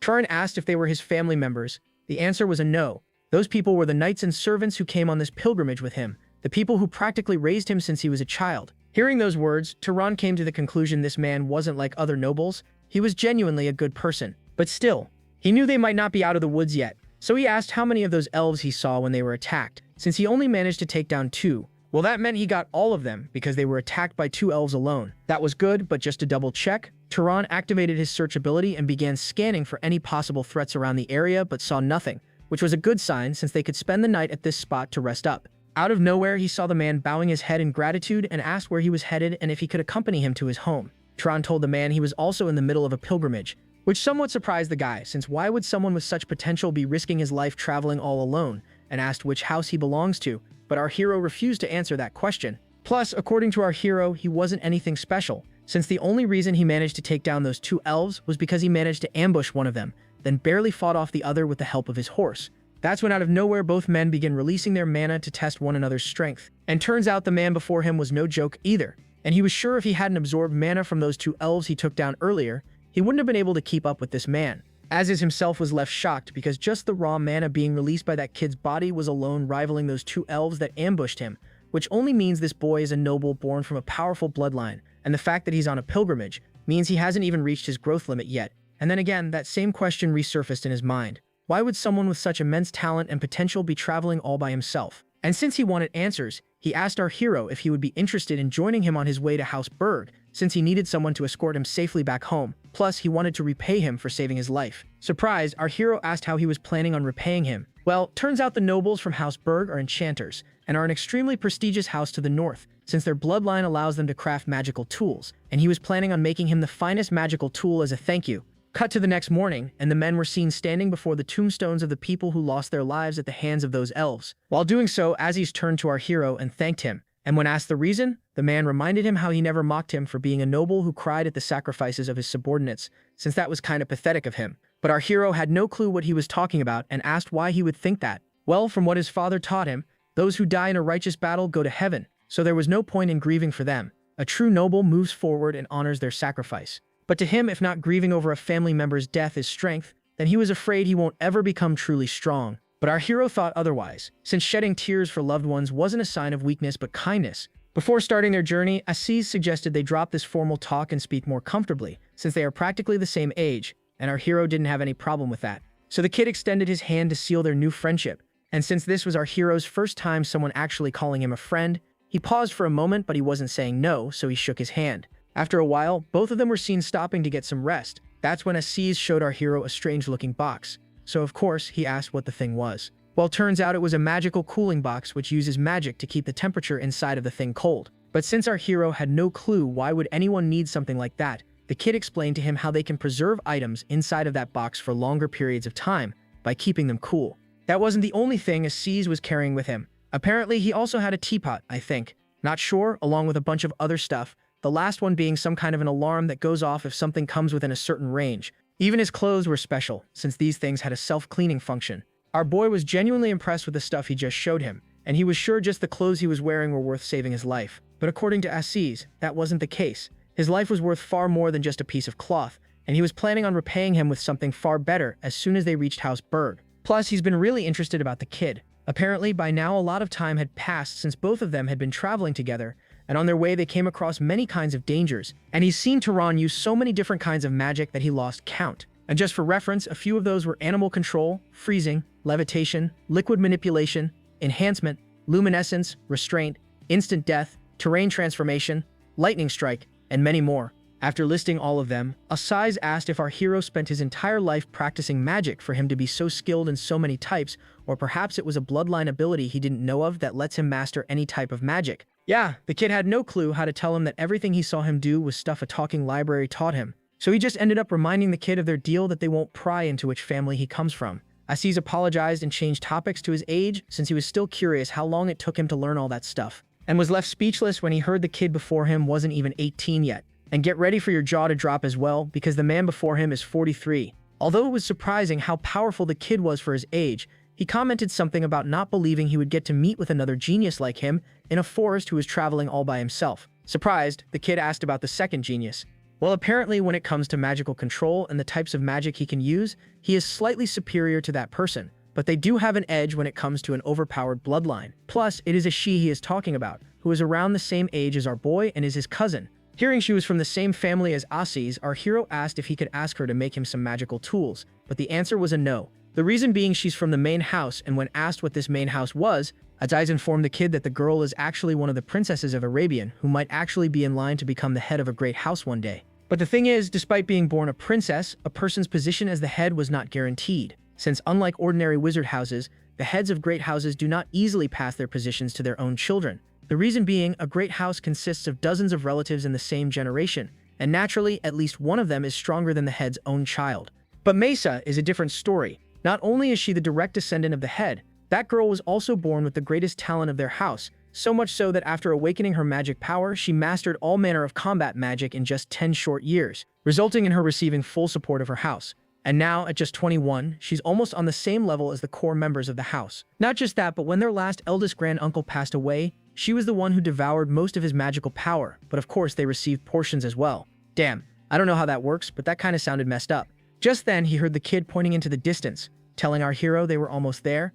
The moment our hero's eyes landed on the sight before him, his heart skipped a beat because before him lay one of the most incredible sights he had ever seen, something called the Dakane Plains, which is the central territory of Arabian, and right before it, the territory of House Bergzanillan. The story cuts to the inside, and a woman who I presume is Asi's mother was seen walking up to the main gate to welcome her son. And this 40-year-old man, the moment he saw the woman, ran in to give her a hug like a child, which obviously surprised our hero a little. That's when he saw the man's father also walking out, who was telling Aziz to address his mother as mother and not mom. After that drama, he quickly introduced our hero to the two as a friend he made during his travel who saved his life by risking his own. Surprised, his mother asked what happened, since this pilgrimage route was supposed to be safe. So Aziz told her the whole story of how they were attacked by dark elves on their way back home. The moment the woman heard those words, she completely lost it and got ready to bring down her whole house's wrath down on those elves for daring to target her child. But her husband instructed her to compose herself. After all, she was the head of this house. After calming the woman, he walked up to our hero and asked for his house. Same answer. He can't reveal that information. And when asked why, our hero finally decided to come clean and told the man he himself has no clue which house he belongs to, since he was born of a commoner mother and doesn't know who his father is. This revelation shocked Aziz, since he never mentioned anything like that while they were traveling. As for his mother, she was still grateful that he saved her son, and using her authority as the head of the house, she promised to reward him properly. But despite that, she refused to let him stay in their mansion. Instead, she promised to arrange him to stay at the finest inn in the city. Aziz obviously protested, since the least they could do is host him at their home. Although the woman agreed that was the proper thing to do. As things stand at the moment, they could not allow that, since they have an important guest staying with them, which is why regardless of the circumstances, it would be difficult to bring in a stranger of unknown origin into their home. Just then, they heard a voice from the back calling the woman her auntie. Turning around, they heard the female commenting how a person who saved Ishan won't suddenly try to assassinate her. Not far from them, our hero spotted a slender figure staring right at him. And this female right here is Masya, the same genius Aziz was telling him about not too long ago. But to our hero, she looked less like a princess of Arabian, and more like a walking corpse because of her current state. Turns out the girl has a bounty on her head and was nearly assassinated by assassins of Zahar House, which is why she came here in secrecy to hide for the time being. Aziz instantly caught on to what was going on, because an assassination attempt at the main house with all those fortifications only meant one thing, and the girl agreed it was indeed an inside job. After all, that main house doesn't just have one or two people with questionable loyalties. With that, she turned around and began walking away to get some rest. With the girl's permission, the woman instructed her maid by the name of Enna to prepare their second-best guest room for the child. The story cuts to the next morning, and Tehran was seen opening his eyes in the second-best guest room, which felt more like a top-class room than anything else. After getting dressed, he walked out and was seen staring at a lantern on the wall. That's when he heard someone call out his name. Turning around, he found Aziz, who was asking what he was doing all alone in the hallway. The kid pointed towards the lantern, since that thing looked pretty interesting. Yeah, but not for Aziz, since he usually makes those in his free time, and they weren't that of a big deal. And since the kid was so interested in the thing, he asked if he would like one for himself, but our hero passed. Just then, he heard thunder rumbling outside the window and got startled. Surprised, he quickly turned around to see what was going on, since there was not even a single sign of a cloud outside, so it made no sense. Well, apparently that's Mesa's doing. She was practicing magic. Seeing how powerful that magic was, he asked if that was perhaps the bloodline ability of the Arabian family, and the answer was a yes, that was something called the Storm Bloodline. He even admitted he never hated his own bloodline, but still has always been a little envious of her power, since she was born with something he could never match. Turning to the kid, he asked if he would like to take a closer look, and our hero didn't have any objections to that, but he still asked if it was a good idea for a suspicious outsider like him to approach someone like a princess. But Aziz thought otherwise and was even willing to vouch for him. Plus, he was curious to know which one among the two was stronger. Apparently, he had been holding a grudge against that girl for quite some time now, and he wanted to see her frustrated face for once. Cut to the girl who was minding her own business when she suddenly heard Aziz's voice calling out to her. And since they never got a chance to properly introduce themselves yesterday, the girl asked for our hero's name, so he introduced himself. With that out of the way, she asked the reason for this sudden visit in the middle of her training. Hassad told the girl they just wanted to join her in practice, just like how they used to do in the past. Yeah, Mesa clearly remembered the last time they practiced, how he stormed off while crying after she learned a spell in 2 tries that took him a whole week. Yeah, our hero finally realized what grudge the man was talking about earlier. But Aziz wasn't happy about her bringing that embarrassing story in front of their guest, so he got straight to the point. Tehran is a magical talent that's second to none, which is why he brought him here as her challenger so both of them could duel it out to see which one of them was more talented. That actually piqued the girl's curiosity a little, and since she had no objections to that, she activated her power, and Tehran noticed the sky over his head beginning to darken, followed by a powerful golden thunderbolt falling towards the ground, and that thing landed right on the girl's body. That's when Tehran finally saw that girl's true form and the terrifying power that was hidden inside of that frail-looking body of hers. And apparently that sight was so terrifying that even the boy began to back away, as he realized the kind of monster that female truly was. And just as quickly, the sky began to clear away and everything quieted down once more. But Tehran was completely shaken after what he just witnessed, so much so that the kid was literally panting with sweat running down his whole body. Seeing his condition, the girl finally spoke up, and apparently Tehran didn't exactly appreciate what the girl had to say, since she mocked him right on his face, saying he was no match for her. But thankfully, Aziz stepped in to calm the situation and commented that the girl was right. When it comes to raw magical power, the kid stood no chance, but that wasn't what was so amazing about this kid. The thing is his talent for learning magic, since he can pretty much copy any kind of spell in just one glance. And he was sure even she didn't come anywhere close to that level of talent. The girl didn't really appreciate the bragging, but still she wasn't backing down from a challenge and agreed to the challenge to shut him up for good. Our hero himself was itching to put her in her place, so he proposed each one of them demonstrate some unique magic known only to them, and whoever succeeds in learning it the fastest wins. The girl agreed to the challenge, but since Turin had no clue about his bloodline ability, she decided not to use her unique magic. After which, she tapped her foot on the floor to start the duel, resulting in a plant beginning to push its head from the ground. And before they knew it, a bunch more of those things shot out, and for some reason, all of them were going straight for Asi's. And with that, the man was seen suspended upside down in the air, with the girl asking our hero to give it a go. Plus, she wasn't planning on letting the loudmouth go until the kid copies the same spell she just showed him, since he had been getting on her nerves for quite some time. Yeah, our hero didn't really care what happened to the guy either, so he knelt to give it a go as well. Plus, this was his first time trying this kind of magic, so he wasn't sure it would work or not. So relying on the knowledge he managed to learn from the library, he ordered the seeds buried in the ground to grow. Just as he said that, the seeds began to sprout, and within seconds, multiple vines shot out of the ground. This actually surprised the girl since she somewhat understood what the kid did. But still, the speed at which he copied that spell was quite impressive, so she asked if he had seen anyone use that kind of magic before, since he figured out the magic's nature right away. But the answer was a no. And since, for the first time in his life, Aziz wasn't wrong about something, she decided to let him go. And now it was his turn to show her what he could do, so she asked him to go ahead. Our boy wasn't really sure what he was supposed to show her, since clearly using his bloodline magic meant suicide, given someone from that family tried executing her. That's when he got an idea, so he raised his hand towards some nearby bushes and made a gesture, and a rat was seen running out following his command. That somewhat disappointed the girl, since something like that was child's play for her. But our hero told her to cool her jets, since he wasn't done yet. After which, he began doing something to the rat, and the poor little thing began writhing in agony.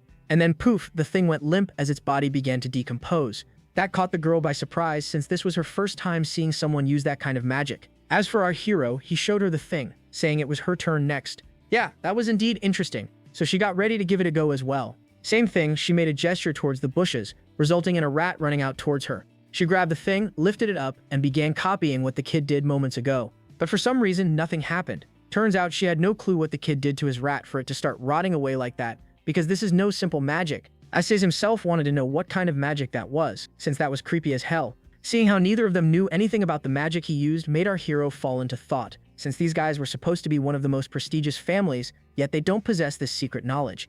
In the middle of that, Aziz spoke up, and since the girl still hadn't been able to copy the kid, he decided to declare him the winner. But no way Mesa was admitting defeat, so she asked him to shut up, and amped up her magical output.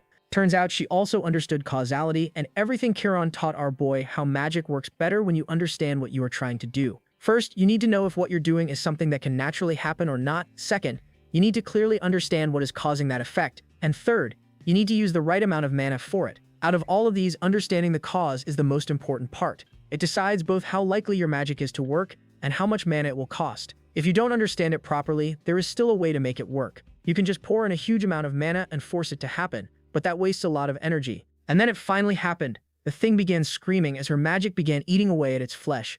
As for the men, both of them were impressed she managed to pull it off. But still, for some reason, the girl looked in terrible shape after exerting most of her mana on just that one spell. And because of that, everything began going hazy for her, and she fell to the ground completely out cold. This scared Aziz, so he rushed over to check up on the girl. But no matter how much he screamed, the girl wasn't responding. Our boy himself was examining the girl's body in confusion, since she shouldn't have collapsed like that just because she exerted too much of her mana. Plus, even her strength to reinforce her body was completely gone for some reason, which was strange. That's when a thought hit him, and he wondered if that could be the case.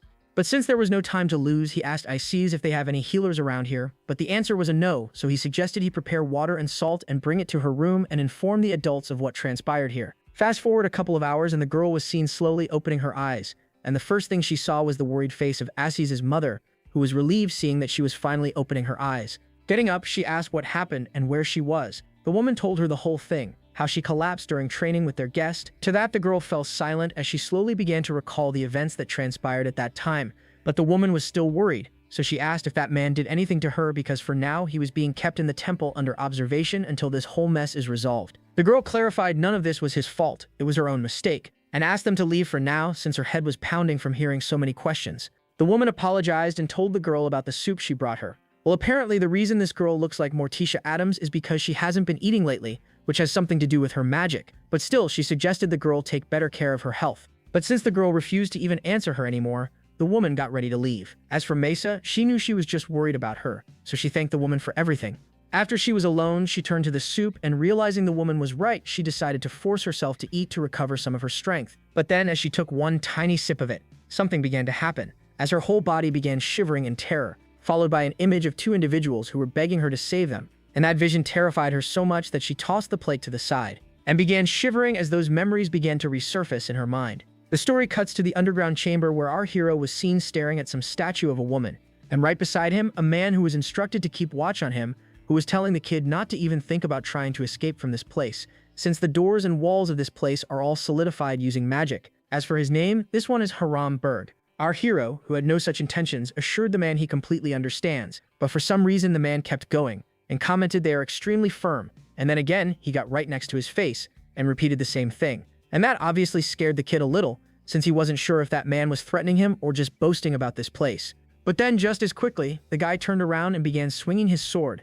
Obviously, the kid asked what he was doing, and the man answered he was training, and surprisingly, the man wasn't half bad. His swings were clean and efficient, with no unnecessary movements. Every motion had minimal preparation needed for the next strike. Noticing him staring, the man stopped and turned to the kid, so he apologized for interrupting him in the middle of his training. But then again, the guy got super close to his face with a new question. What did he think about his movements?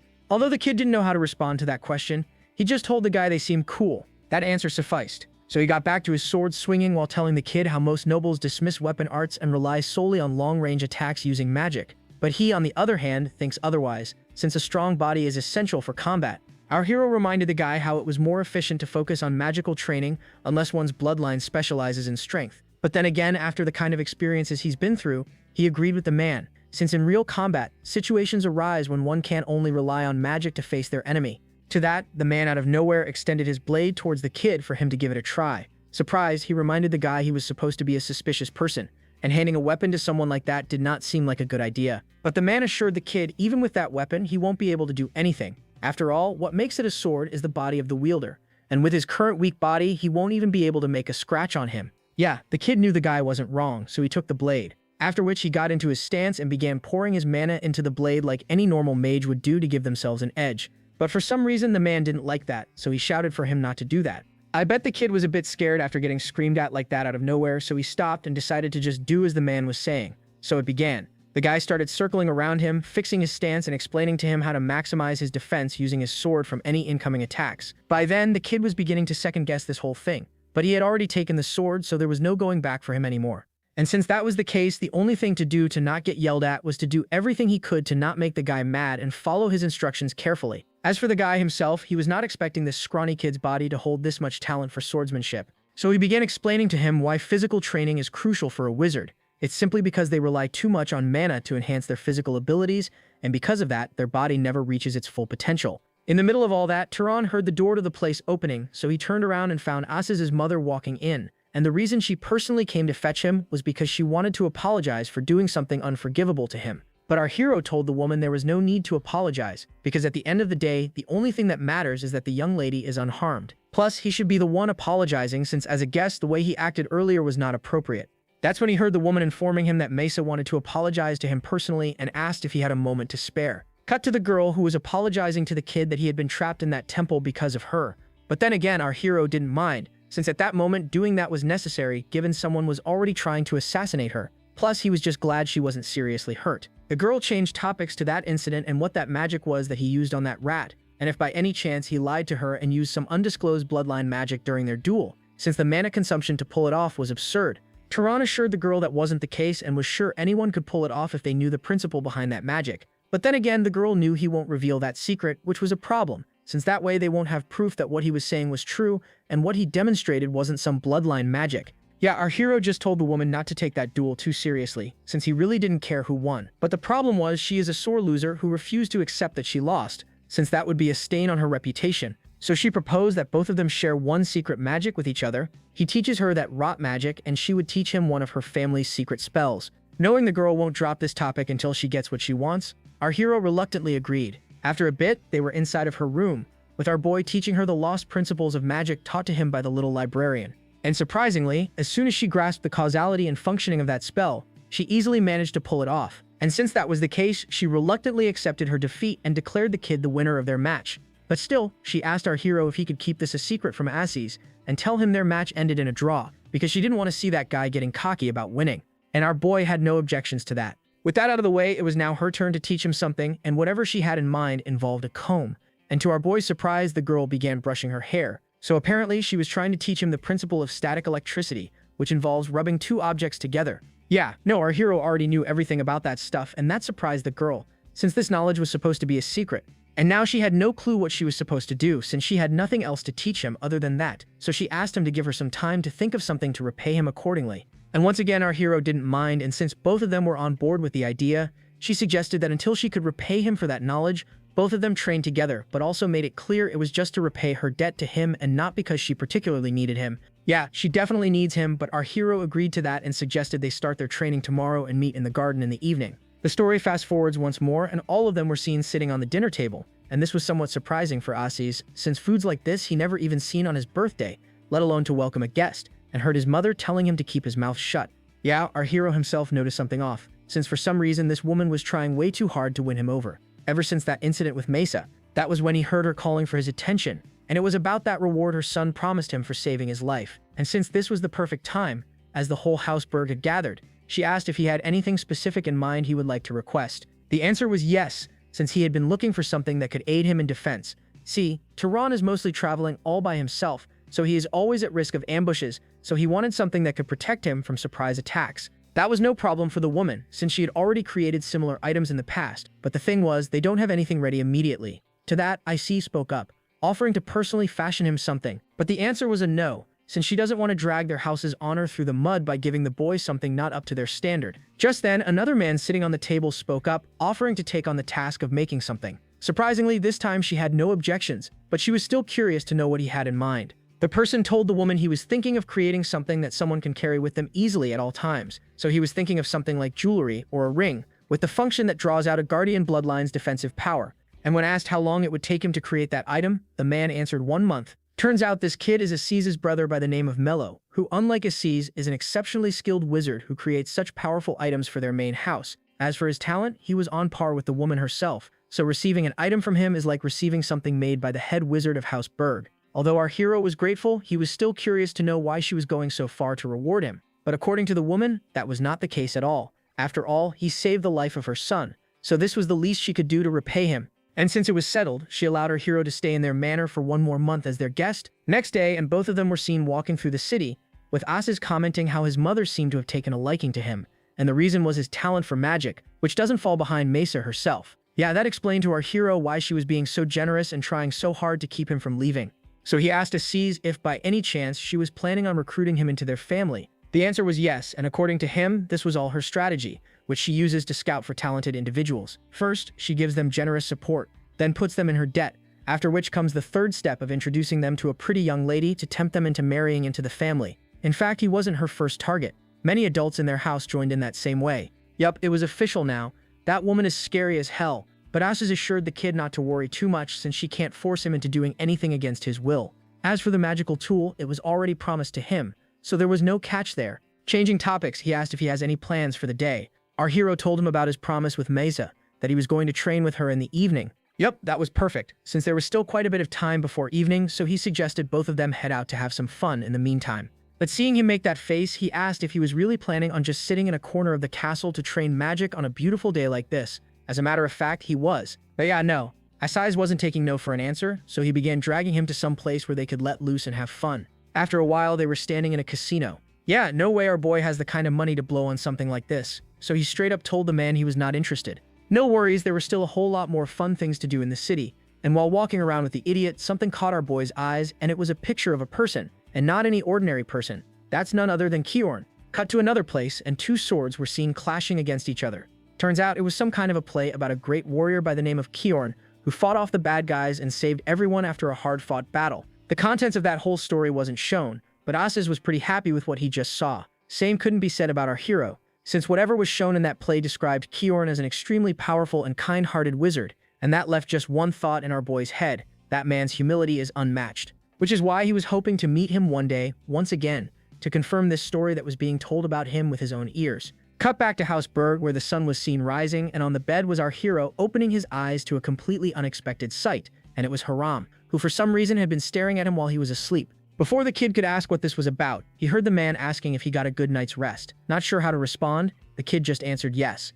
Getting up, he asked the reason for this sudden visit. Well, turns out our boy left a lasting impression on the man yesterday during their 5-minute training session, which is why he came here to fetch him so they could start with his training. But still, he asked if he had any objections to that. This was a rare opportunity for our hero to learn something new, so no way he was saying no. Just then, they saw Asai's walking in as well, who was planning on taking our hero to another one of those plays, but froze when he spotted his uncle staring at him for some reason. Well, turns out they could use another training partner, so he was planning on taking Asas to the training grounds as well. Yeah, no, the kid, knowing the kind of training that man was talking about, simply turned around and bolted from the place, which somewhat surprised our hero since the man was just inviting him to train. How bad could that be? Yeah, after a bit, he was seen regretting his decision of agreeing with this training because this man is just insane. On the very first day, he was forcing the kid to do push-ups with a massive weight on his back, but at least thanks to his encouraging words or whatever he was yelling, he managed to somehow power through the torture, and bam, plopped right on the ground since his whole body was screaming in excruciating pain. Seeing him acting like that, the guy asked if he was tired,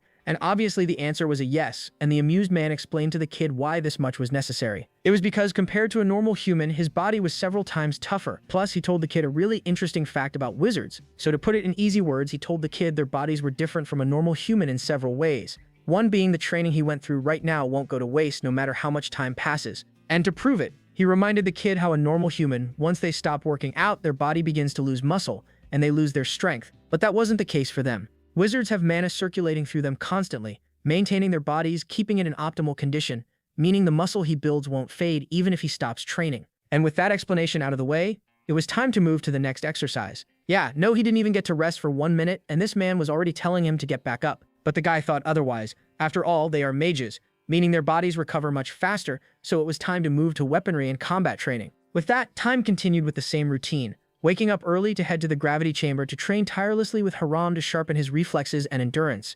In the evening, he would meet up with Meza for magical practice and learn new kinds of spells. And before Turan knew it, 3 weeks had passed. And on this day, in some part of the castle, a powerful electric bolt was seen hitting a wall, and the one responsible for casting that spell was our hero, who had been trying to do some target practice but no luck.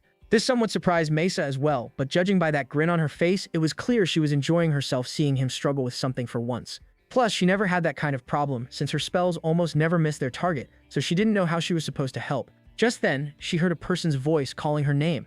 Turning around, both of them saw a new face walking in with some urgent news for the girl. That's when his eyes landed on our hero, and that somewhat surprised him for some reason. But before he could say anything, Mesa stepped up and asked what this was about, since she clearly told the main house not to let anyone approach her while she was recovering her strength in this place.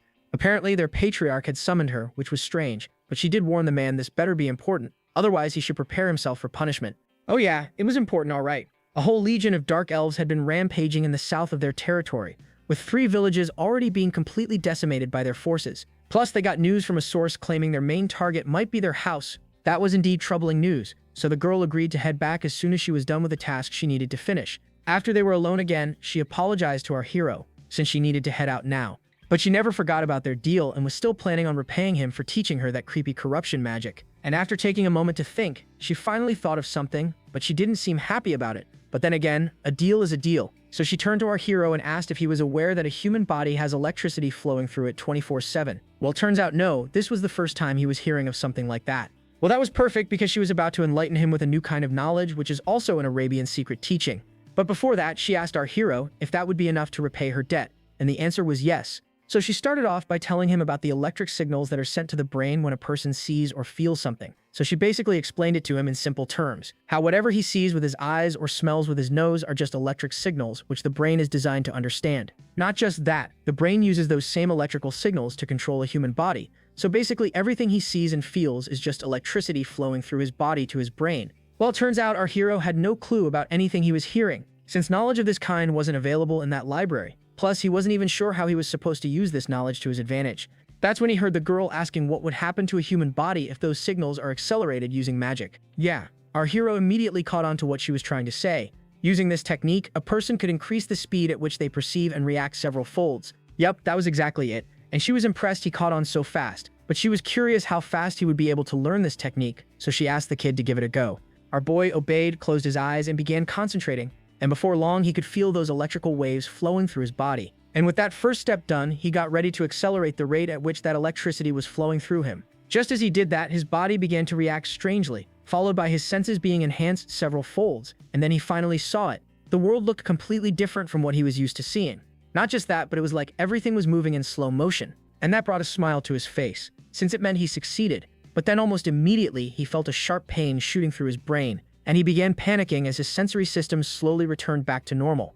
Well, that confirmed it for the girl. He succeeded. As for that pain, that's just the side effect of using a large amount of mana recklessly. But she assured the kid he would get a hang of it soon, and when that happens, he would be able to maintain that state for longer periods of time. Our hero didn't know how he was supposed to thank the girl, since what she just taught him was far too much compared to what he gave her. With that, the girl leaped into the air, and just before leaving, she assured the kid this was just an investment she made, since he seemed to have some talent, unlike most people she had seen. And the last thing she said was a promise. If he ever learned stronger magic in the future, she would come back to take everything he owed her. Fast forward to the next day, and an army of wizards was seen gathered in front of the main gate of the city. And this is the force that is to set out and exterminate those dark elves who had been terrorizing their lands. In the crowd was our boy, along with some other members of House Berg. Just then, Asas spotted Maya's making her way towards the main gate as well. So like the idiot he was, he began making things awkward for her by waving his hand like a child while screaming her name. Thankfully, the old man beside him stopped him before he made things any more awkward for the girl. Just then, they heard the announcement that the head of the house was arriving to lead the gathering. Following that command, all the men gathered straightened up to greet the person, and when he stepped out, our hero saw an aged old man who seemed to have seen better days but still looked cool as hell. As he made his way through his men, a man by the name of Battle Arabian, our hero asked the obvious question from Asas. What was up with that guy, and why did he look like he could collapse at any moment? Asas himself wasn't too sure, but according to the rumors he heard long ago, that man fought with the head of the Zohar house and during their battle suffered grave injuries. But that happened a long time ago, so probably he was just getting old. That's when the man lifted his hand towards the sky to shut all their mouths, and with just a single gesture, everyone gathered in the place witnessed the power of the Arabians, as the whole sky above their heads began to darken, followed by a deep fractured voice, heavy with age, that cracked through the air as the man called out to his men, urging them to advance with confidence and reminding them he was right there beside them. As soon as he said those words, dark clouds began gathering all around the place, with thunder rumbling all around them, scaring all the people standing nearby. And witnessing the power of the Arabian, all of them began cheering for the army, knowing that with this man on their side, they would eradicate those invaders and bring peace to their lands. Our boy himself was staring at the whole scene in awe, since even watching Mesa use that same spell countless times, he couldn't believe how powerful this man truly was. Plus, even with a body in such poor condition, this man was at the pinnacle of magic, with the power to command the very sky. And no, he wasn't intimidated, because that power right there is his main goal, and he was sure someday he too would reach that level. Fast forward, and a man was seen handing out some kind of a bracelet to someone.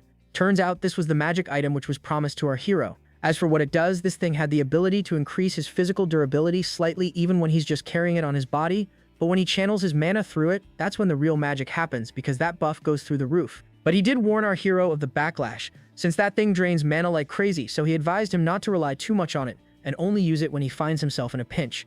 Our hero thanked the man, since this thing was even better than he had imagined. The man agreed, since an item of this caliber is rare even among great houses. Just then, he heard the woman's voice calling for his attention, and it was just as he had thought. She invited him to join their family and offered to give him the hand of a beauty in marriage if he agreed. Tempting offer. Really, but with a heavy heart, our hero politely declined, since he was not even 18 yet, so baby making was out of the question.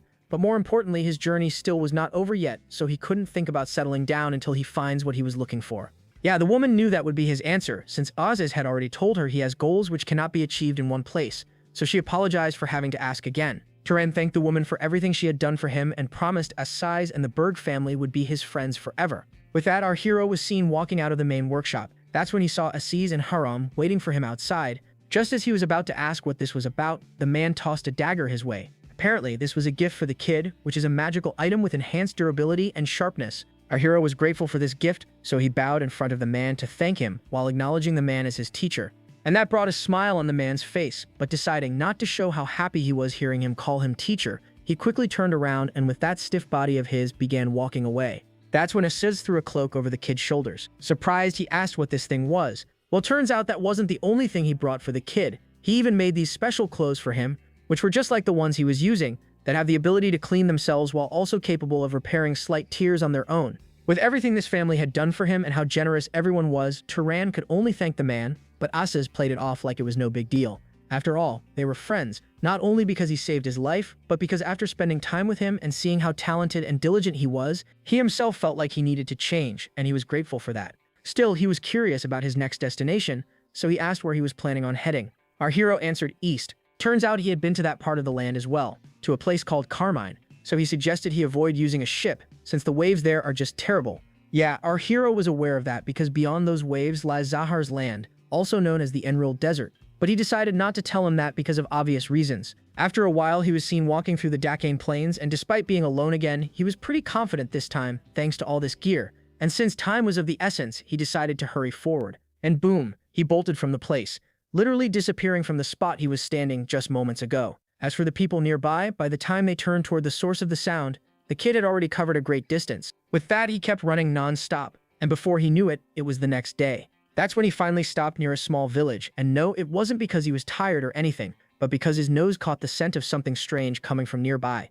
At first, he thought it was just the smell of a campfire, but quickly realized the smell was far too repulsive, as if someone had been burning an animal without skinning it, so he slowly began following the trail to see where it might lead him. And then he froze at the sight before him, because on the other side of that forest was a village that had been completely devastated by someone. As for that strange smell of something burning, yeah, you can see for yourself where it was coming from. His first thought was those elves, but no way they could have made it this far into the country with so many wizards around, so his second guess was bandits.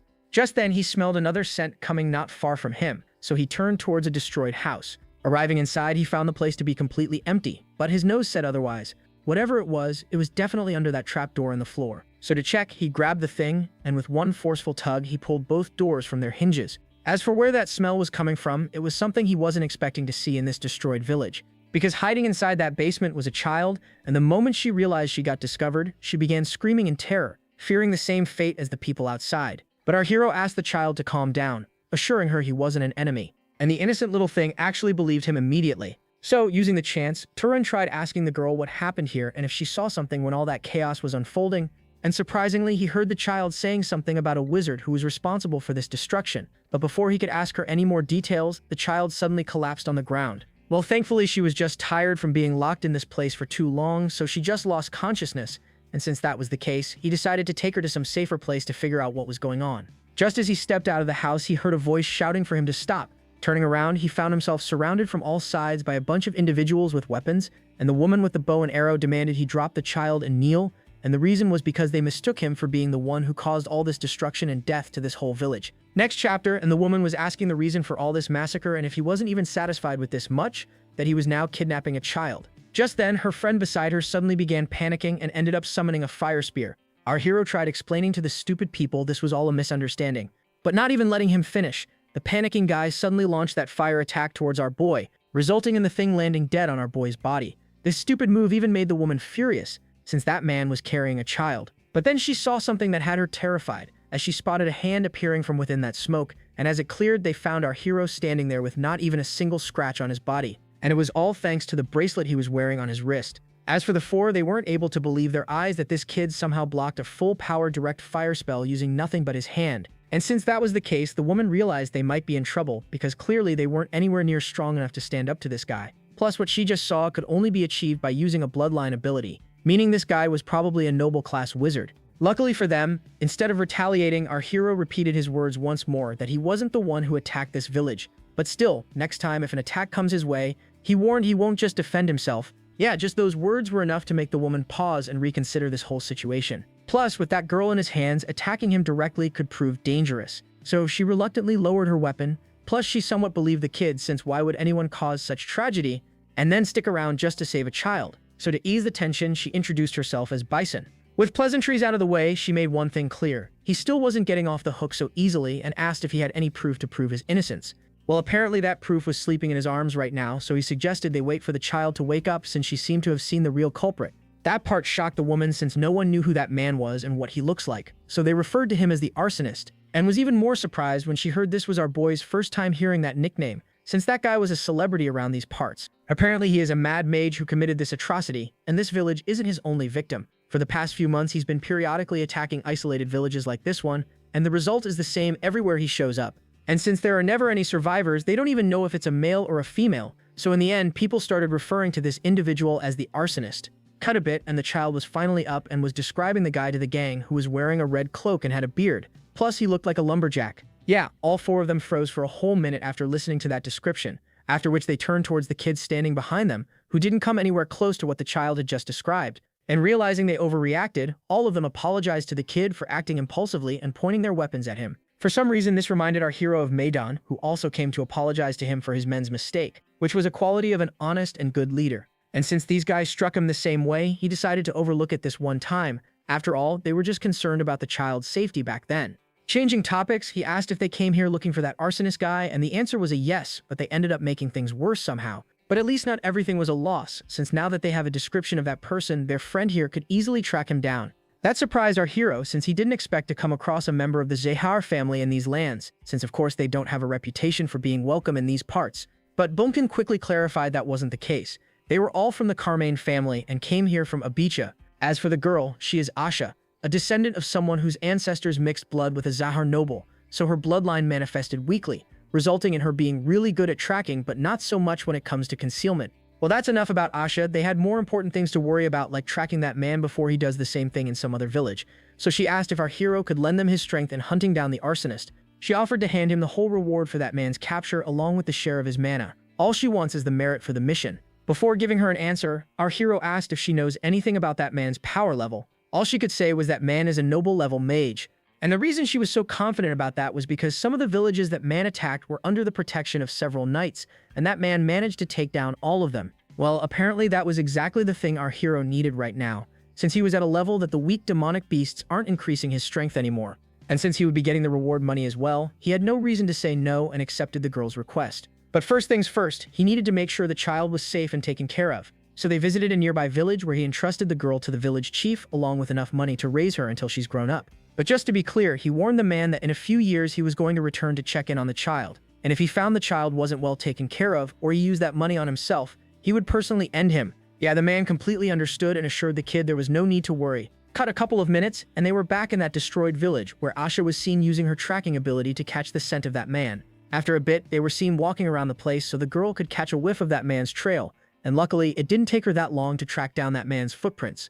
And with that part taken care of, she began putting that nose of hers to work. Since our hero was also pretty skilled in tracking, he was curious to know the girl's method since that's not how he does it. She explained she starts by looking for any human footprints, and when she does, she just follows the scent of ash covering that man's body, and if he is still wearing the same clothes, finding that person becomes much easier. Not sure why, but our hero was somewhat impressed by how professional the girl was, even though his tracking is 100 times better than hers.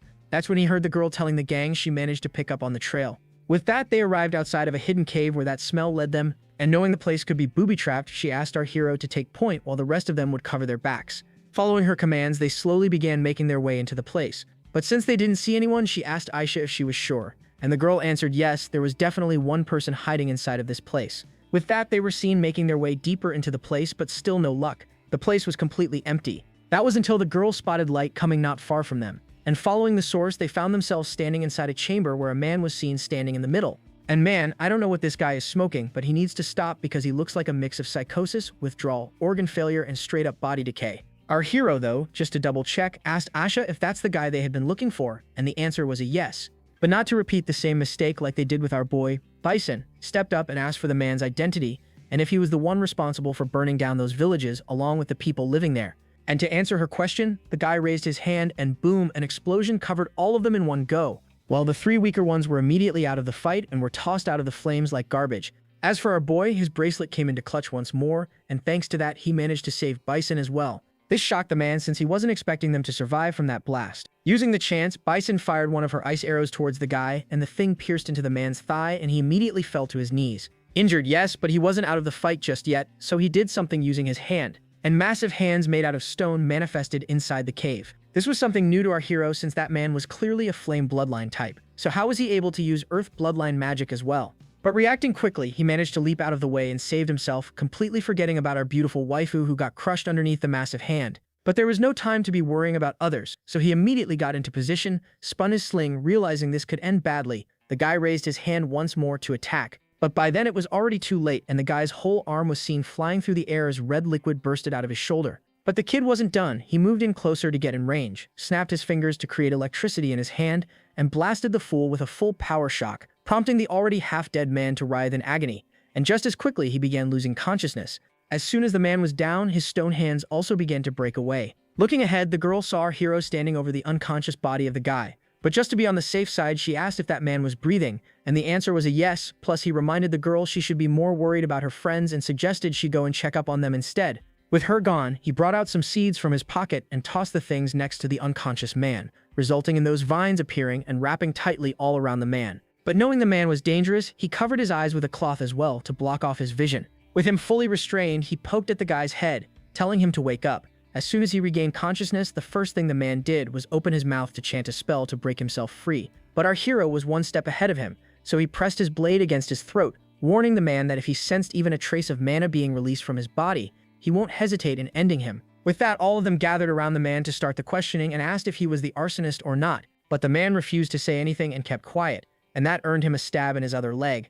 After all, with the kind of things this man did, he deserved something far worse than death. But still, he needed answers before that, so our boy asked the reason for burning all those villagers, and the answer shocked all of them as the man claimed it was a voice that told him to do it. And according to that voice, if he burned the flesh and souls of sinners, he could gain more power. That answer scared the rest, since this man was clearly unstable. But the guy didn't stop and kept insisting, saying this was the way of obtaining other bloodlines, so all he needs to do is burn a few more people and he could finally obtain the flame bloodline as well. As for the four, none of them were buying that crap coming from his mouth. After all, how can ending humans grant a person new bloodlines? But our hero, on the other hand, was a different story, and at that time he recalled similar words he heard from another person's mouth, who claimed a normal person can also awaken powers by taking down demonic beasts, and that person was none other than Mei Dan.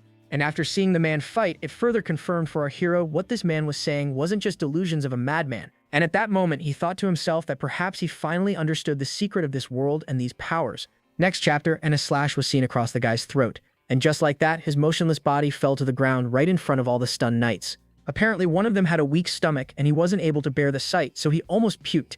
As for why a person who is supposed to be battle-hardened and used to such things was acting in such a way, it was because seeing someone getting taken out while being tied up felt less of an execution and more like slaughter. But Bison chimed in, reminding the guy not to feel sorry for that man, reminding him how, if it weren't for Turan, all of them would have been lying on the ground in the pool of their own blood right now. Besides, after the kind of heinous crimes that man committed, he got off easy. In fact, no amount of torture would have been enough to atone for the crimes he committed. As they were talking, Turan made his way towards the book belonging to the guy and was left surprised after seeing the kind of things that were written in those pages. Well, first it had a map with all the places marked that the guy targeted to carry out his twisted experiments, which was proof enough to prove he was the arsonist. But that wasn't the only thing in that book. The thing that caught his eye were all these strange formulas which he had never seen before in his life, and he wondered if this knowledge could also have been taught to that man by those voices. Just then, he heard Bison's voice calling his name, as the girl reminded the guy they don't have much time and suggested they get started with absorbing that man's mana and head back to report what they saw here. Turan agreed, and all of them surrounded the lifeless body of the man and began absorbing all his magical energy. And before they knew it, they were standing before a whole town who came there to congratulate all of them for taking down the arsonist, especially Bison, since she was the one who hogged all the credit, which also improved her family's reputation. Cut a couple of minutes, and the girl was handing our boy the promised reward money while asking what his next plans were, to which Turan replied he still hadn't changed his mind about heading for a bisha. That was a shame for the girl since she wanted him to join them, but not like she could force him. So instead, she leaned in closer and reminded the guy what they heard the arsonist say in that cave. Turan knew exactly what she was implying, so he assured the woman not to worry since he won't be speaking a word of that to anyone. After all, the whole continent will plunge into chaos if that rumor spreads. Just like that, all of them said their farewells, hoping to see each other once again in the future. The scene cuts once more to the desert, where our boy was seen once again traveling all alone through the vast wasteland to get to his destination. And after walking for so long, he noticed that the air around him was getting more humid with each step he took. So to check if his suspicions were correct, he snapped his finger and sure enough, his firepower had dropped significantly, while his mana consumption pretty much had doubled. But on the other hand, water magic was much more easier to use now, which would only mean one thing. He has finally reached Ibiza, his first stop to his destination. Scene cuts to an inn where a bunch of men were seen discussing about sailing out tomorrow. But there was one problem. Their ships had been under constant attacks by the merfolk, which has made traveling difficult for merchants like them. As if that wasn't bad enough, they also have to deal with pirates, which made things even worse. And the man was sure if this kept up, instead of paying wages, they'd be paying for their soldiers' funerals instead. While they were talking, another person was seen slowly making their way towards their table. Turning around, the guy saw our hero standing there asking if they were headed towards Enril Desert. The answer was a yes, but they weren't planning on taking passengers since their ship doesn't have extra room for one. The only way they'd be able to take another person was if they unloaded a barrel of booze, which was something impossible, since that goes against his principles. Instead of answering, our boy just placed his hand on the mug on the table, and the next thing all of them saw left them wide-eyed, because apparently the person standing before them was a knight. The moment they realized that, the whole bar jumped to their feet to properly greet our hero while apologizing profusely. But Turan told them to talk to him normally since he was the one who came here asking for their help. Curious Eyepatch asked why Turan wanted to travel with lowly merchants like them, to which Turan told him he was simply heading in the same direction as they were. Plus, he wanted to travel with them as a hire, not a passenger, which would mean they would have his full protection in case of any attacks from merfolk or the pirates. Well, that was good and all, but their ship was dirt poor, clearly not something decent enough for someone of his status to sail on. Well, Turan didn't care about comfort, all he wanted was reaching his destination. Well, since everything was working in his favor, plus it sounded too good to be true, the guy asked if he really was sure about this. After all, he could find any ship and travel in luxury. And since it was clear the boy really didn't care about any of that, the guy hired him on the spot as their very new bodyguard. Story cuts, and now we are in some other part of the empire, in a place that most definitely had seen better days. And on the streets, a man who looked awfully similar to Aziz was seen panting for some reason. And that reason was standing right before him. A face only a mother could love, because damn, that thing looks like a cross between an ugly elf and an even uglier goblin stitched together. But the man didn't care, and he used his blade to slice through the creature's side and ended him. That's when he noticed another one of those ugly bastards charging at him from the back. So reacting quickly, the man managed to drive his blade through the creature's skull, which gave another one of those monsters the chance it needed, so it lunged at the soldier from his blind spot. Oh damn, this guy may have a face of a side character, but he's no ordinary side character. Dude has eyes at the back of his head because he instantly turned around and ended that creature as well. But the problem was that there seemed to be no end to these creatures because they kept pouring in from every direction, and the man knew that if this went on much longer, he'd eventually be overwhelmed. Just then, as all hope seemed lost, the sky began to darken with massive dark clouds forming all around the place. And then boom, a miracle happened. Powerful lightning bolts shot towards the ground, burning all the enemies surrounding the man into a crisp. Surprised, the guy turned to see who saved him and found Mesa flying down to assess the situation. And since this man managed to take down most of the monsters in this location, she praised him for an excellent job and ordered him to retreat and regroup with the rest of the knights. The guy obeyed and began making his way back to the main force. That's when another man appeared in the frame who seemed concerned about Misa and was asking if she was alright. As for his identity, this guy is the vice commander of the Arabian subjugation forces named Kadram Arabian, and also Misa's uncle. And since the girl was claiming she was fine, he suggested she refrain from fighting on the front lines since she was worth more than 1 or 2 knights. Changing topics, Mesa asked about the situation in the city, and the answer was everything seemed to be under control, and he was sure soon they would be able to retake this entire region from these dark elves. But the problem was they still weren't able to find some tunnel they had been searching for. So the girl instructed the guy to keep searching and let her know the moment they find anything, since she was planning on heading there herself. After she was done speaking, she simply turned around and began flying towards the next location to provide assistance to her men. And that pissed the guy off because she was too disobedient and was actively risking her life for no reason, knowing full well how important she was to their family. And he was sure if she kept this up any longer, she would end up just like her mother and brother. Scene cuts once more, and now we are over a beautiful ocean with waves crashing below. And somewhere in the distance, a ship could be seen making its way forward. And on it was our boy who was staring at the endless sea. And the only thing that was going through his head at the moment was how was he going to find clues related to his parents' origins and truth, since even if he makes it to the land, the place was huge and unfamiliar, and a stranger suddenly appearing with questions would definitely draw attention. Plus, he still had no clue about the circumstances his parents left that land, meaning barging into House Zahar blindly would be dangerous. Not to mention the only thing he brought with him was a portrait of his mother along with some of her belongings, which certainly wasn't enough to walk into one of the most powerful houses on the continent and start asking questions. As all that was going through his head, another person was slowly sneaking up on him, and turns out it was that same eye patch guy who was wondering what was their meat shield doing, just staring into the distance, instead of keeping a watch for merfolk. And since Turan couldn't exactly tell the guy he was coming up with a plan to infiltrate one of the most dangerous and powerful families on the continent to find out who his parents really were before getting married, he answered he was just admiring the sea, since this was his first time seeing the sea with his own eyes. That was cool and all, but the guy warned the kid about seasickness, since they didn't want him leaning over the railing 1 minute and becoming shark food the next. After all, he was their responsibility until they reached their destination. Plus, he heard from some of his men how Turan had been showing interest in learning how to sail a ship, which he made clear was none of his business, but he just wanted to know if he was planning on turning into a sailor like the rest of them. The answer was no. He was just curious since sailing a ship seemed a lot more fun than he expected. Just then, while they were talking, they heard one of the sailors calling for everyone to come eat since it was mealtime, which was music to Eyepatch's ears since he was starving, so he immediately dropped interrogating our boy and shouted for his men to head to the galley. After a bit, Turan was seen enjoying the 5-star dish prepared for him, 4 boiled what seemed to be potatoes with a bit of rice to the side.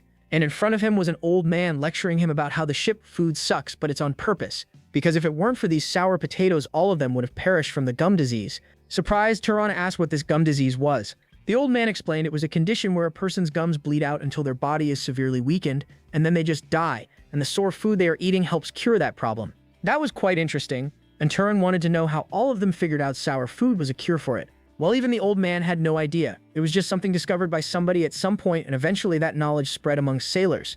Which was a good thing, because before that, people used to think eating raw mermaids was the cure for it, and obviously it was not. Just then, as they were talking, they heard a man's voice shouting for everyone to get on their guard because another ship was slowly approaching them from the side. Captain's first question was if it was a pirate ship, but the guy wasn't sure because that vessel had no family banner. Yeah, that confirmed it for all of them. It's most definitely a pirate ship. And since that was the case, all the men were ordered to grab their weapons and be ready for anything. The old man himself was curious about what Eyepatch was thinking, so he asked what his plan was, since outrunning that ship was going to be difficult, since that thing is clearly faster than theirs.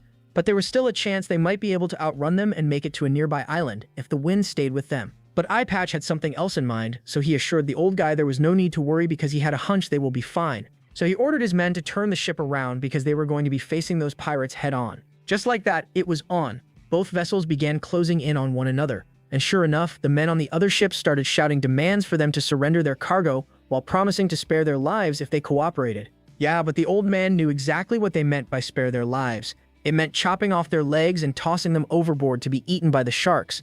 And since that was the case, Turan got ready to deal with the pests and leaped towards their ship. And just like that, he landed right in the middle of dozens of men, which scared the hell out of them because this was probably their first time seeing a human make such a ridiculous jump.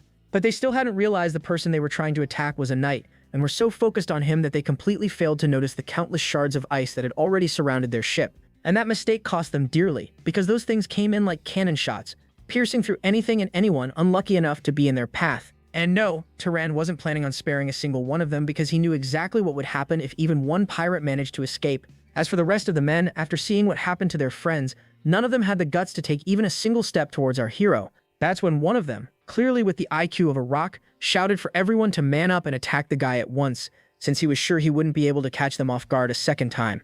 So the men obeyed, followed his lead, and began charging at our hero from all sides. Turan also got ready to get serious, so he activated his water magic and a large amount of water started flying towards the ship. But instead of attacking the men, the thing began taking the form of a sword in our hero's hands. And boom, he swung that thing and you can see with your own eyes what happened to the guy because I am not describing that. With the first man down, he turned towards the rest of them and managed to block their sword strikes with his blade, swung his sword to throw them off balance, and with them unable to block anymore, well, this fight is getting too brutal now, but let's just say he gave them light taps on their foreheads with his sword, which is not a pleasant experience if you're on the receiving end of it. While doing so, he sensed another guy sneaking up behind him, so he immediately got out of the way of the spear and carved a massive gash right through the middle of the guy's body, grabbed his spear and took out a third guy, or maybe a fourth. Honestly, keeping count is becoming difficult because he is dropping people left and right.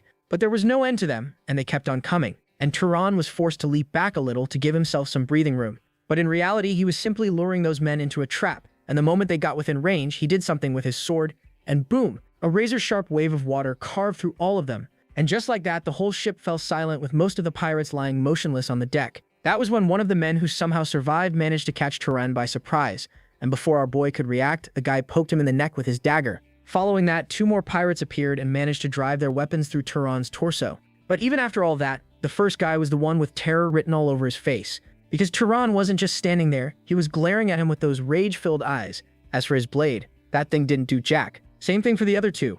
It was like his skin was made out of metal, that even their weapons weren't able to pierce through it. As they were trying to make sense of what they were seeing, Turan ended the first guy, and same thing for the other 2. They also got taken down in a brutal manner. But not letting up, he began targeting some of the other survivors, and the rest was pretty predictable. Turan carving through every single one of the pirates he came across, with the whole ship filling up with screams of agony. And before he knew it, the whole place had fallen silent with not even a single pirate left standing. As soon as that happened, multiple hooks were seen flying onto the ship. Turning around, he saw Eyepatch along with his crew boarding the vessel to loot whatever they could get their hands on. And no, although they looked suspicious as fuck, they weren't turning against our hero to rob him. Instead, they were so hyped that they started cheering for the guy. Turning to the side, Turan noticed a doctor asking him to let him take a look at those wounds on his body just to be safe. But Turan assured the man he was completely unharmed. As for this blood, it belonged to those pirates, not him. Cut a couple of hours and both vessels were seen sailing across the sea. and inside one of the cabins of their newly acquired ship, Eyepatch was reporting to our hero about his findings after searching the whole thing. And turns out this is one of merchant ships that went missing from Ibiza a few years ago, and now they know what happened to it. These pirates took over it, took out the crew, and had been using it as their own ever since. But that wasn't the important thing right now. The more important question at the time was what was Turan planning on doing with this vessel? After all, he was the one who took over it, meaning he was now the owner of this ship. Yeah, that came out of nowhere because sailing across the ocean in search of One Piece wasn't in our boy's checklist at the moment, so he had no idea what to say to the man. So he asked the guy for advice because he wasn't cut out for the life of a pirate. Well, he basically has two options right now. First was to take this ship back to Ibiza and return it back to whoever owns this thing, and ask for a reward, but that would take him around a month or two. So he suggested the second option, which was to sell the thing in the Elril Desert. Apparently that place had a huge demand for ships at the moment, meaning Turan could get a very good price for it. Of course, he couldn't exactly do that by himself because transporting something that massive required a proper crew.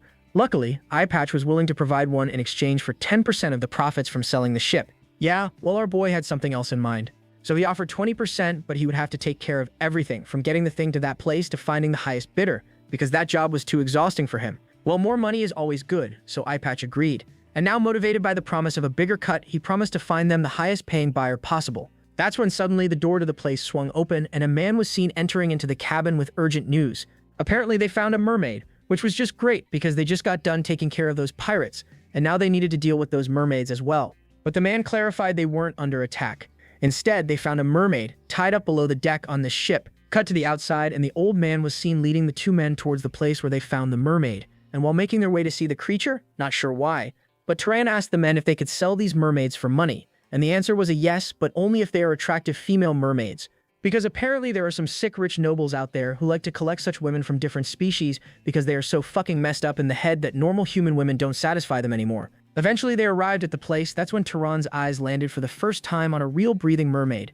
And it was just a child, which, according to Eyepatch, was a bummer since he had his hopes up for nothing. So he asked Turan what should they do with this creature, because unless it's a legendary noble who possesses the ability to transform, no one was going to pay them a dime for the thing. Hearing the guy blabbering on and on, the kid finally lost it and demanded they treat him with respect. After all, he was the 47th prince of the Northern Estadal. Well, guess he should have kept his mouth shut because now they knew this boy was going to fetch them a handsome price. But on the other hand, Eyepatch wasn't completely convinced because he might just be bluffing, since this was the only way he could stay alive. So to verify if what he was saying was really true, he asked the boy to turn into a fish or something.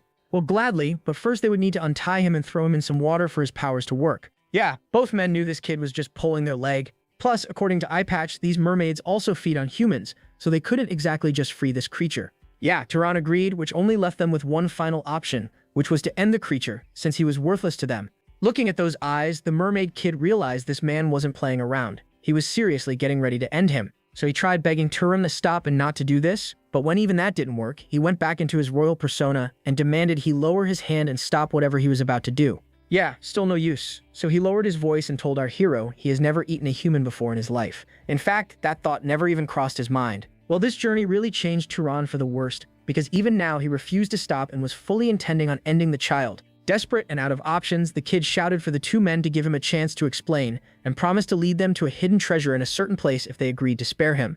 Yeah, well, that one seemed to do the trick, because now even Turan was interested and asked what kind of a treasure was he talking about. Well, it was some overpowered equipment or something left behind by the wizards of old times, and according to the kid, he knew the location of that item. Just like that, a couple of days flew by and they arrived at their first destination, which was great news for the sailors, since they had finally reached land and were already planning to gulp down an entire barrel of booze to celebrate. As for Turan, he had something else on his checklist. Apparently, the place that boy mentioned wasn't far from this island, so he was planning on heading there in a couple of hours to see with his own eyes whether the boy had actually been telling the truth. Before they knew it, the sun had already set, and Turan and the mermaid boy were now in a small boat getting ready to paddle their way to the spot. And the boy wasn't happy with how he was still being treated as a slave, so he demanded our boy untie the chains around his arm, promising he wasn't going to use the chance to run away.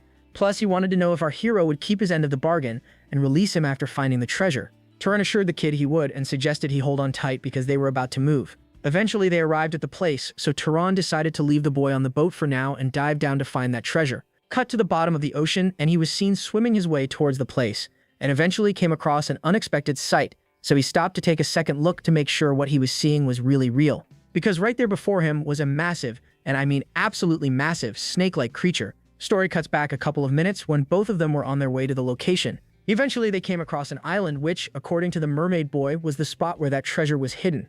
But before setting foot on the shore, Turin decided to do a quick check of his surroundings, and using his search magic, he began looking for any possible hostile creatures lurking nearby. Surprisingly, the only thing he picked up with his sonar magic was fish, which was good because he was afraid the child might have led him to a mermaid base. And since that wasn't the case, he docked the boat and got out with the kid. Well, at first, the boy had no clue where they were supposed to go, but eventually they arrived at a familiar location, which helped the kid remember where the treasure was hidden. So he pointed toward a nearby pond. Well, the first question by our hero was how deep this thing was, and according to the boy, not deep at all. Only, let's say, 300 meters.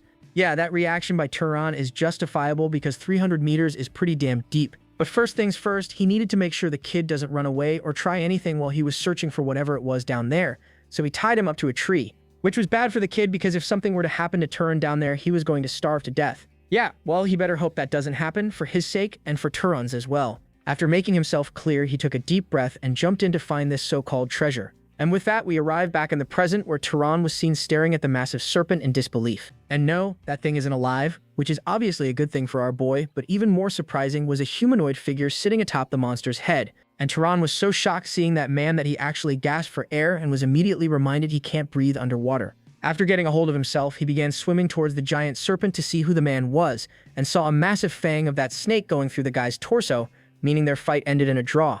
But what was even more shocking was the condition of the corpse. The body was completely intact. Not to mention, this man must have been absurdly powerful during his lifetime to be able to take down something like this. Plus, even after who knows how many years, the corpse still hadn't turned into a wraith despite the man possessing such an insane amount of mana.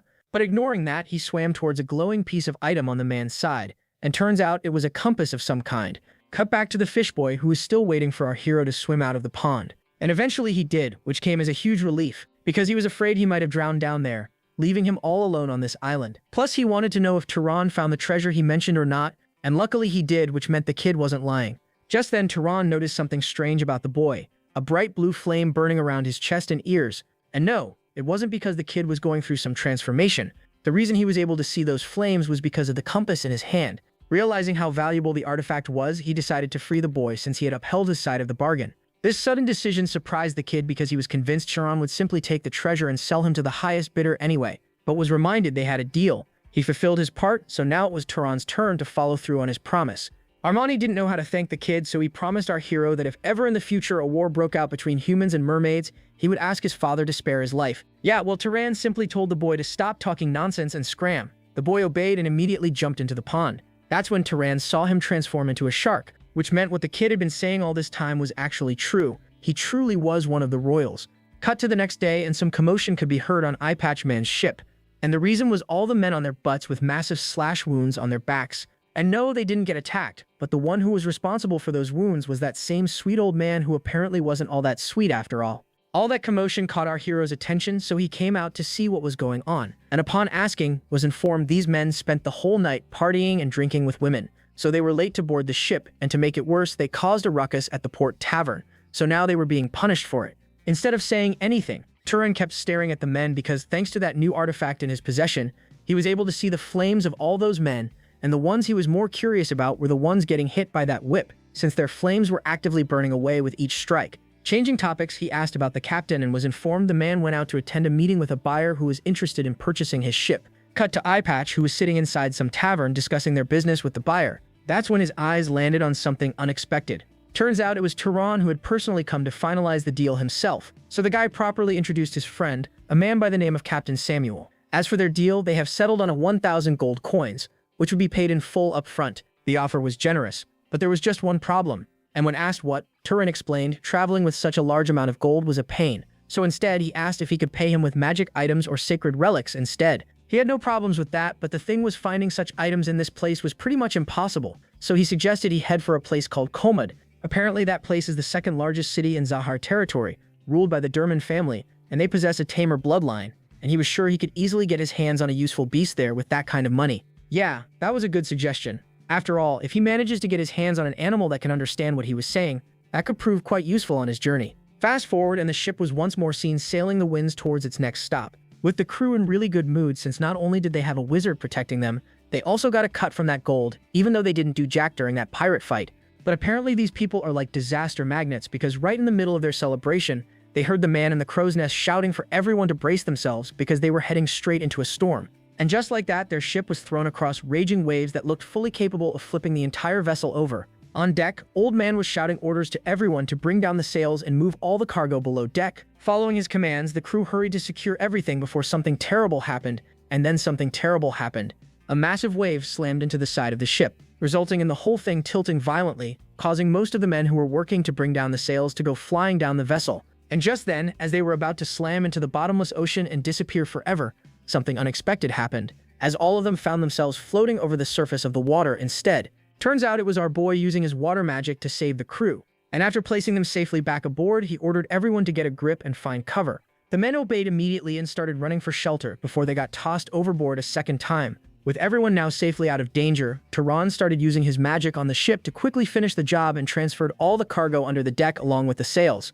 And before they knew it, he was done with everything, and the rest was up to the fate, whether they were going to sink or make it out of this storm. Cut to the men who were visibly shaken and doing their best not to start freaking out because of all this violent rocking of the ship. And to the side was Turan with the men whom he just saved, thanking him for everything. But Turan was more concerned about all of them and was asking if anyone was hurt, and luckily, the answer was a no. Eyepatch was also there and was thanking our hero for lending them a hand, because if it weren't for him, he would have lost so many of his men. Still, their situation wasn't exactly great because of the freezing cold and the fact that everyone was soaking wet. Turan noticed that as well, and knowing exactly what might happen if he left things as they were, he decided to do something about it. So he called all of them over, telling them to gather around him. And the reason was he was planning on using his fire magic to heat up the place so nobody froze to death. As for Eyepatch, the moment he saw him use that magic, he wasn't able to believe his eyes because this was the first time in his life he witnessed a magic which was this refined. And at that moment, he finally understood a verse he heard the elders praise, which was humans serve mages and mages reign over humans,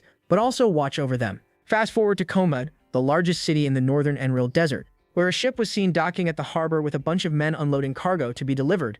Not far from the vessel was our boy and Eyepatch, who was handing our boy a sack of gold coins. And no, this one isn't for the ship they sold. Instead, this is for helping all of them throughout the whole journey, which him along with his crew had pooled together as a thank you gift. Turan tried to refuse, but the man insisted. After all of them would have perished the moment they came across those pirates, not to mention everything else he did for them. So in the end, Turan accepted the generous gesture and promised that if they ever crossed paths again, he would treat all of them to a meal. Just then, as he was about to walk away, he heard a voice calling out to him from behind. Turning around, he found all the friends he made during this little journey, cheering for him while thanking him for everything and promising they would never forget him. And with that, Turan's voyage finally came to an end, as he bid farewell to all of them with a smile on his face. Scene cuts, and we are now in a more bustling part of the city. And somewhere in that crowd, Turan was seen walking around looking for a way to get close to the main head of the family, who rules over this land. That's when his eyes landed on an individual who seemed to possess much more mana compared to the ordinary people around him, which would mean that man was also a knight. So he walked up to the man and called out to him. And the moment that guy sensed the terrifyingly absurd amount of mana surging behind him, his whole body stiffened up. So he immediately turned around, lowered his head, and without even daring to look at Turan's face, asked what his orders were. If there was one thing Turan learned from this journey, it was never to show weakness in front of anyone unless you wanted them walking all over you. So he used his authority as a knight and ordered the man to take him to his house head since he wanted to have an audience with the man. Cut a couple of minutes, and we are now outside the massive palace of House Durmin. And inside, Turan could be seen rocking his new outfit, which was provided to him by his hosts. And in front of him was a man overflowing with mana who was welcoming him to his house. As for his identity, this man is Kal Durmin, the head of House Durmin. Kal himself noticed something about the kid, and that got him curious about his identity. And our boy seemed to notice that as well. But before he could ask, Kal spoke up and asked for our hero's name and which house he belonged to.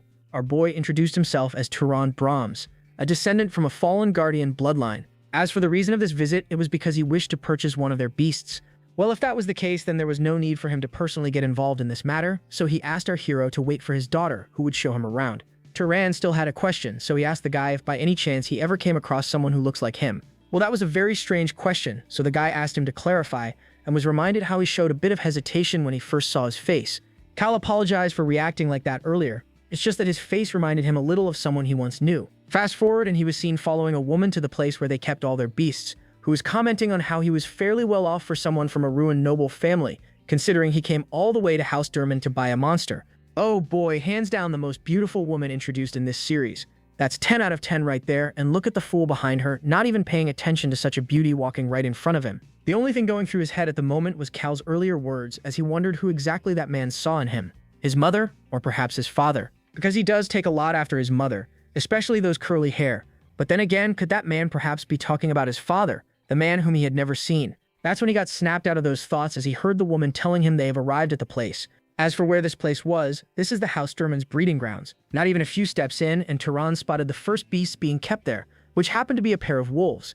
Next up was a literal elephant. Apparently, each enclosure was much bigger than it looked from the outside, with every beast having its own environment designed to suit its needs. That's when Turan's eyes landed on a scrawny-looking horse. So he asked for the price and nearly choked when he heard the words 4,000 gold coins come out of her mouth, which was just absurd. So he did the obvious thing, closed his mouth, and immediately started looking for something more within his budget. That's when he spotted an eagle, or a hawk, inside a cage that caught his eye. And the reason he stopped for that creature wasn't because the thing looked majestic, but because that creature was staring right into his soul. So he asked the girl about the bird and how much was it. And luckily, this one was somewhat affordable since it only costed 1,500 coins.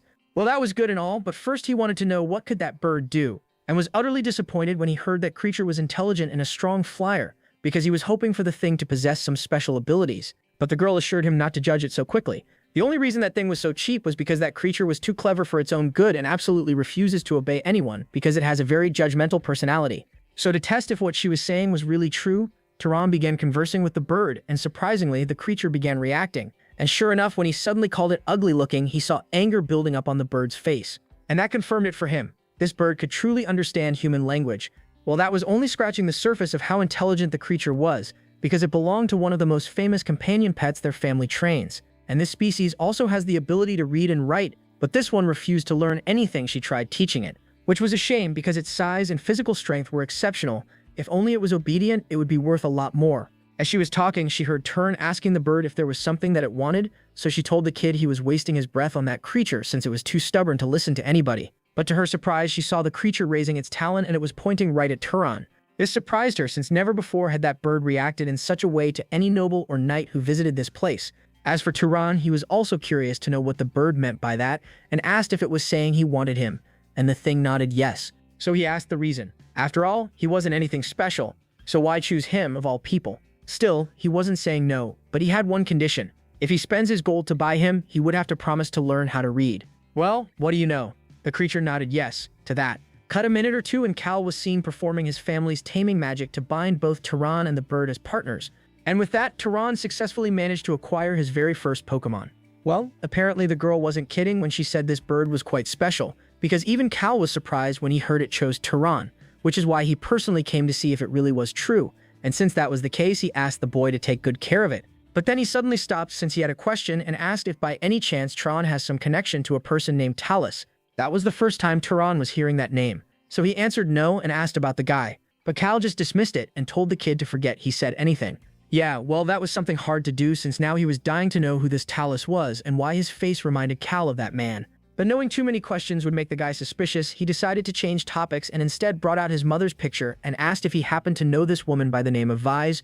The guy took a closer look at that picture and after a brief pause answered no, with the most sus thing you could say to a boy about his mother, that if he had met such a beauty in his life, he wouldn't have forgotten about her. Lucky for him, Turan decided not to level his whole house to the ground. Instead, he turned towards the bird. So the guy asked what he was planning on doing with that thing, and was met with a smirk from our boy as he told the man he was just making sure his purchase was worth the money. With that, he called the bird over, grabbed tightly onto its leg, and proceeded to fly out of the breeding grounds to see just how far the thing could fly while carrying a person. Fast forward, he was back and was led to the dining area of the palace where most of the Durman family was waiting for him. Cal's daughter, who heard about him taking the bird out for a spin, wanted to know what he thinks about the creature, and obviously she gets 5 stars for raising such a magnificent and powerful creature. Happy with the review, she introduced Turan to the rest of the people in the room as a person who came from the Kamin side.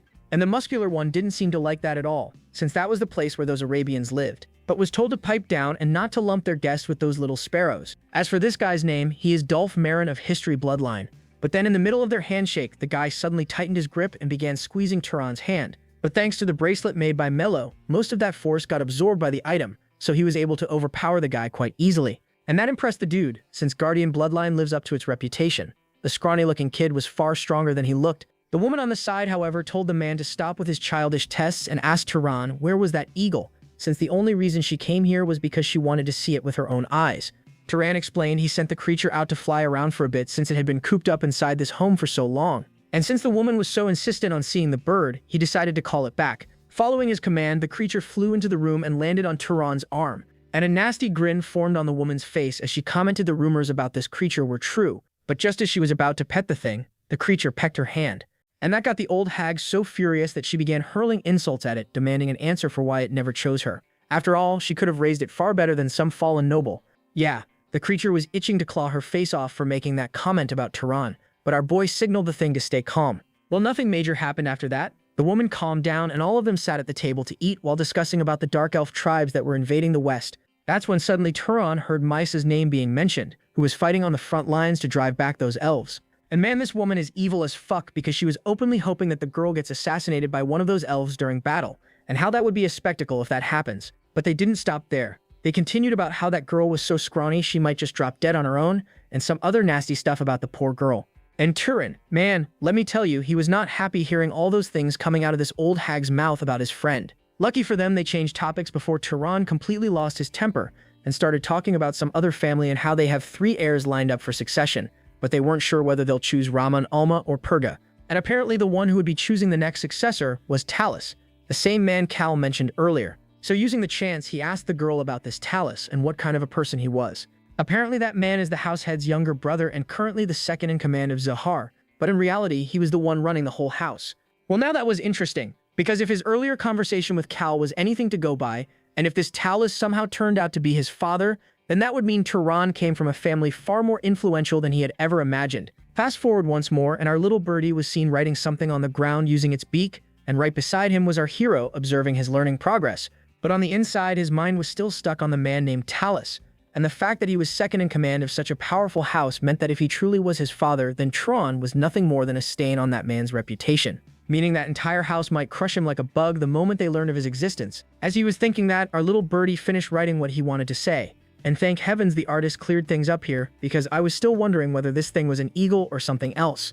And apparently this creature is a black eagle. Well, it wasn't done, so it began writing once more.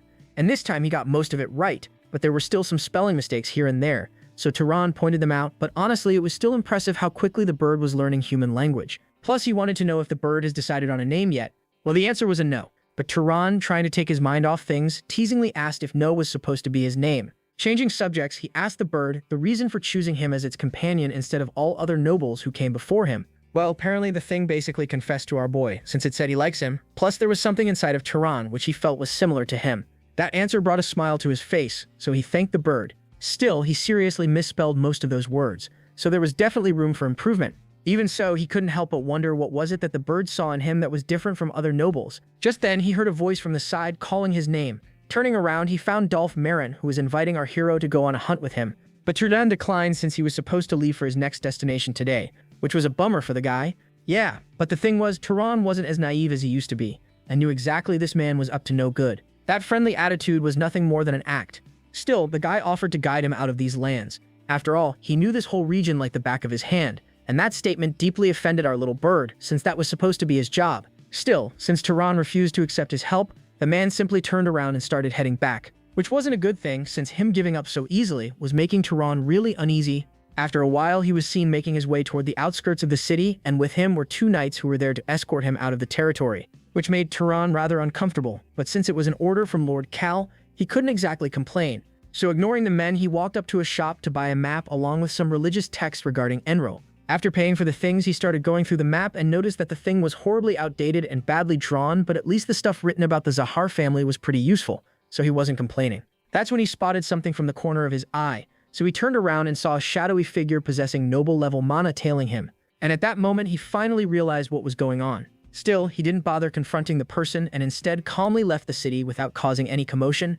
And for some reason, instead of using the bird to fly his way to the destination, he told the thing to rest up since he was feeling like walking today. This sudden dumb statement obviously surprised the bird, so it gave him that look like, dude, what the heck, I can get us there in less than half the time. But Turan told the thing to trust him on this and follow along. Story cuts a couple of hours and the whole desert was illuminating with moonlight. And somewhere among the dunes, Turan was slowly making his way toward his destination. That is when he suddenly stopped, after which he called out to the person who had been following them, telling him to show himself. Yup, it was just as he had suspected. This bastard Dolph was up to no good and had been tailing him this whole time. But still, he was surprised that the boy knew he was being followed. Yeah, well, why else does he think he chose to walk all this way instead of taking the faster option? Playing dumb, the guy claimed he was just worried about him since he was still a kid wandering around the desert all alone, so he followed him to make sure he doesn't get himself in trouble. Yeah, no, Tehran immediately told the guy to drop it with that bullshit act. He knows full well the guy was after his mana from the start. To that, the guy froze for a second, not sure how to respond. And almost immediately, that same messed up grin returned to his face, because even after knowing that from the start, Tehran still allowed himself to be isolated out here. Okay, so apparently this musclehead is from a fallen noble house who joined House Durman, and now his greedy ass is after more power in order to revive or repopulate his house back to glory. And for that he needs Tehran's mana, because that thing was unlike anything he had seen his entire life, and he was sure it was going to be a piece of cake, and the reason he still believed that was because this idiot was still mistaking Tehran for being a guardian bloodline. Yeah, seeing him underestimating him so much, Tehran just had one thing to say to the guy: bring it. After which he told his bird to fly to safety while he takes care of this man. That's when Dolph saw the kid do something completely unexpected, as his body slowly began fading away. As for Tehran, while disappearing, he told the man to get ready since he himself had been craving for his mana for quite some time now. But the bastard mistook that bloodline ability as nothing more than a normal concealment magic, something he could quite easily counter simply by sensing his presence. So he raised his fist to square up with Tehran. But then as he tried using his magic to detect the boy's presence, he felt absolutely nothing, and that got him wondering what was going on, since he should easily be able to sense where the kid was hiding. And then reality finally started to sink in, and he realized what this meant. But before he could do anything, something came flying in from the back and slammed straight into his skull. Luckily, that thick head of his was somehow sturdier than it looked, so he was pretty much still in one piece. Looking down, he saw a piece of stone lying next to him, and as he got distracted with that, another projectile came flying in and slammed right on his ribs. Then another from the other side, and before he knew it, he was being completely overwhelmed from all sides as he desperately tried to protect his vitals. Furious, he used fire magic to try and flush the kid out, but even that didn't work because he still couldn't sense where Tehran was hiding. Suddenly, he noticed a bunch of fireballs hovering in the air in front of him, and those things suddenly began spinning violently like miniature tornadoes, causing the man to panic and run in the opposite direction to get away from the things. But he wasn't fast enough, and those things began raining down on him like meteors. Furious, he lifted his leg and boom! With one violent stomp, he slammed it into the ground, creating shockwaves that scattered the incoming flames.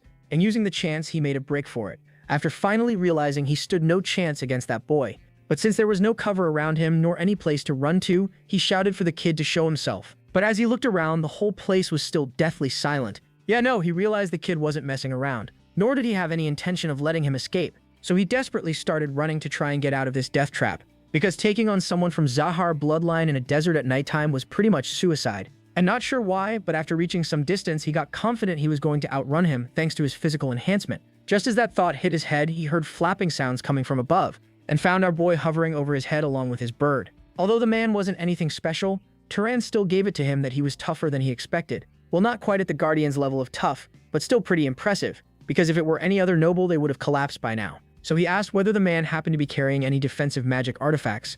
But the guy, instead of answering his question, began begging for mercy. Yeah, right, like that was going to happen. So Tehran reminded the man it was him who tried to end him first, which meant mercy wasn't on the table anymore, and then blasted the fool with a full power fire attack to reduce him into ashes and absorb all of his mana for himself. Next chapter, and the man was seen reduced to a charred corpse on the ground. And since it was safe to approach him now, Tehran landed next to his body and noticed the guy wasn't hiding any defensive artifacts on him, which wasn't exactly good news because compared to this guy, a properly trained Zahar wizard would be far harder to take down, meaning he would need to find a stronger weapon, since simply using rocks wasn't going to be enough from this point onward. But that could wait for now. First things first, he needed to just consume the man's mana and get this over with. So he did, and that same green energy began seeping out of the man's body, and this time something unexpected happened, because some of that energy started to get absorbed into the compass he was carrying with him. And since this was his first time seeing something like this, it surprised Tehran. So he examined the thing to see what was going on and noticed some kind of green liquid swirling around inside of it.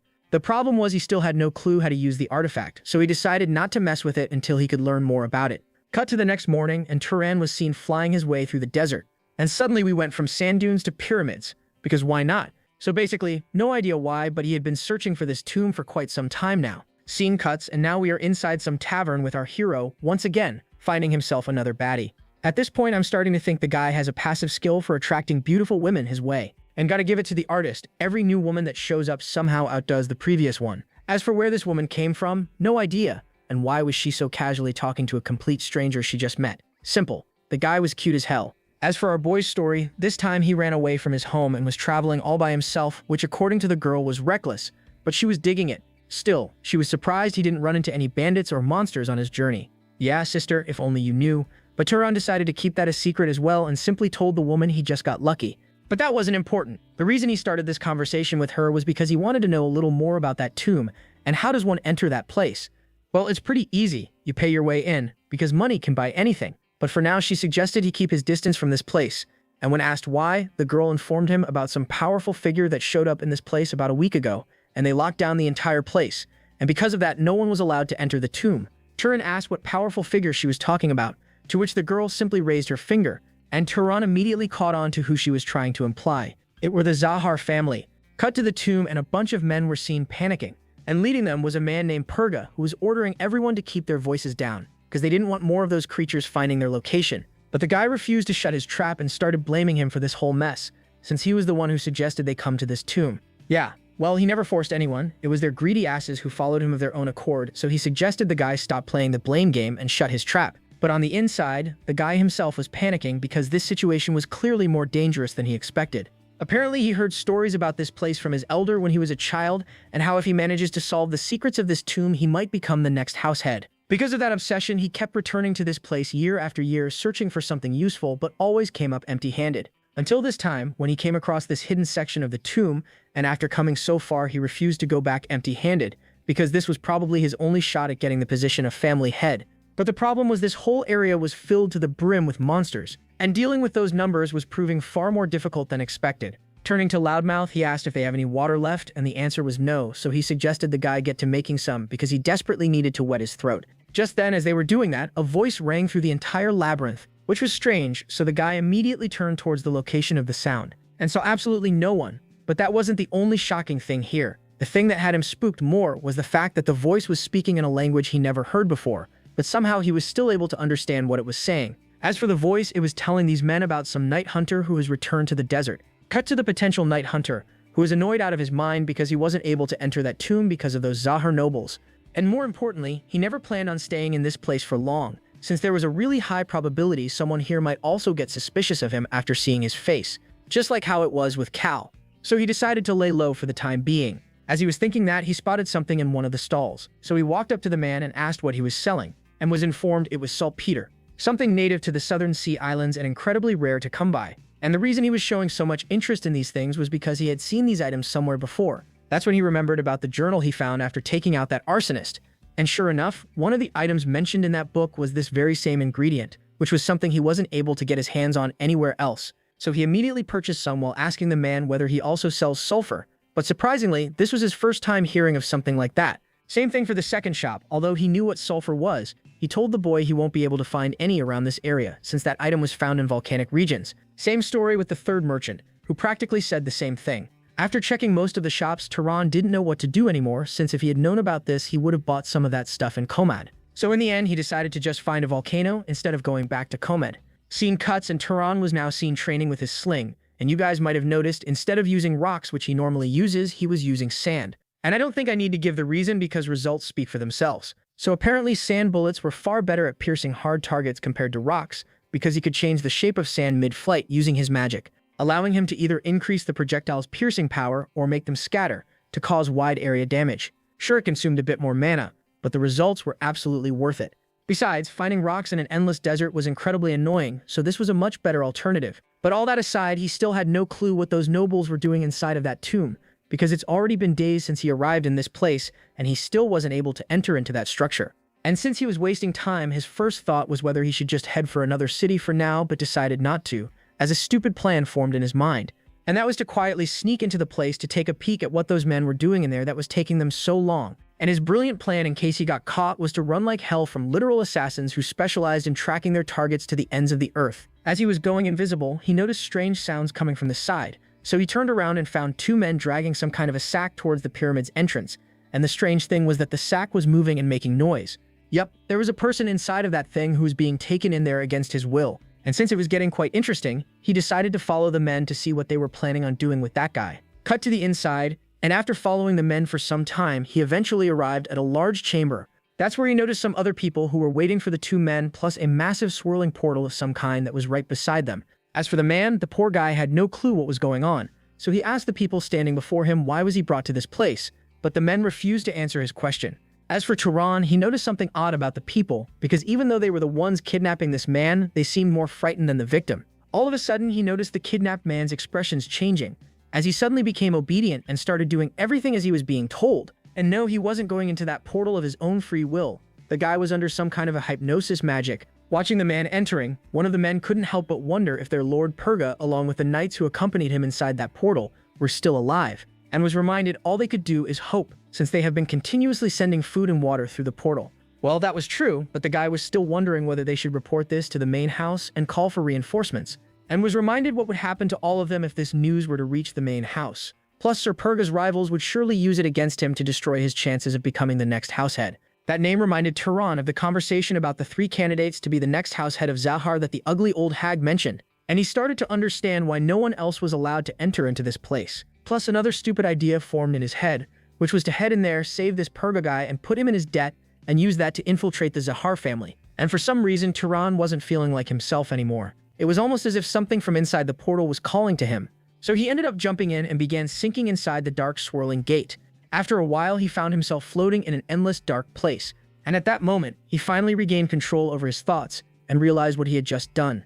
As he was making sense of what came over him, he heard a person scream coming from the distance. So he turned to the location and found the same guy who came in here with those barrels, lying on the ground with both his arms broken from the fall. And right next to the guy was Purga, who seemed relieved seeing more supplies finally being sent their way. As for the man who was writhing in agony on the ground, he asked one of his men to end his misery since his screams were hurting his ears. Yeah, they didn't even hesitate and immediately shut the man down, permanently. As for Turan, who was silently watching the whole scene unfold before his eyes, he realized he just made a mistake, since this man just ended a guy without a shred of guilt, clearly not the type of person he would want to owe a favor to. As that thought was going through his head, he heard a voice ringing through his mind. And upon listening closer, he heard the sound claiming it made a mistake because he wasn't the Night Hunter. Well, that's all for today, folks. I hope that you enjoyed it. If you did, please give the video a thumbs up, and if you want to know what happens next, hit the subscribe button. Until next time, take care.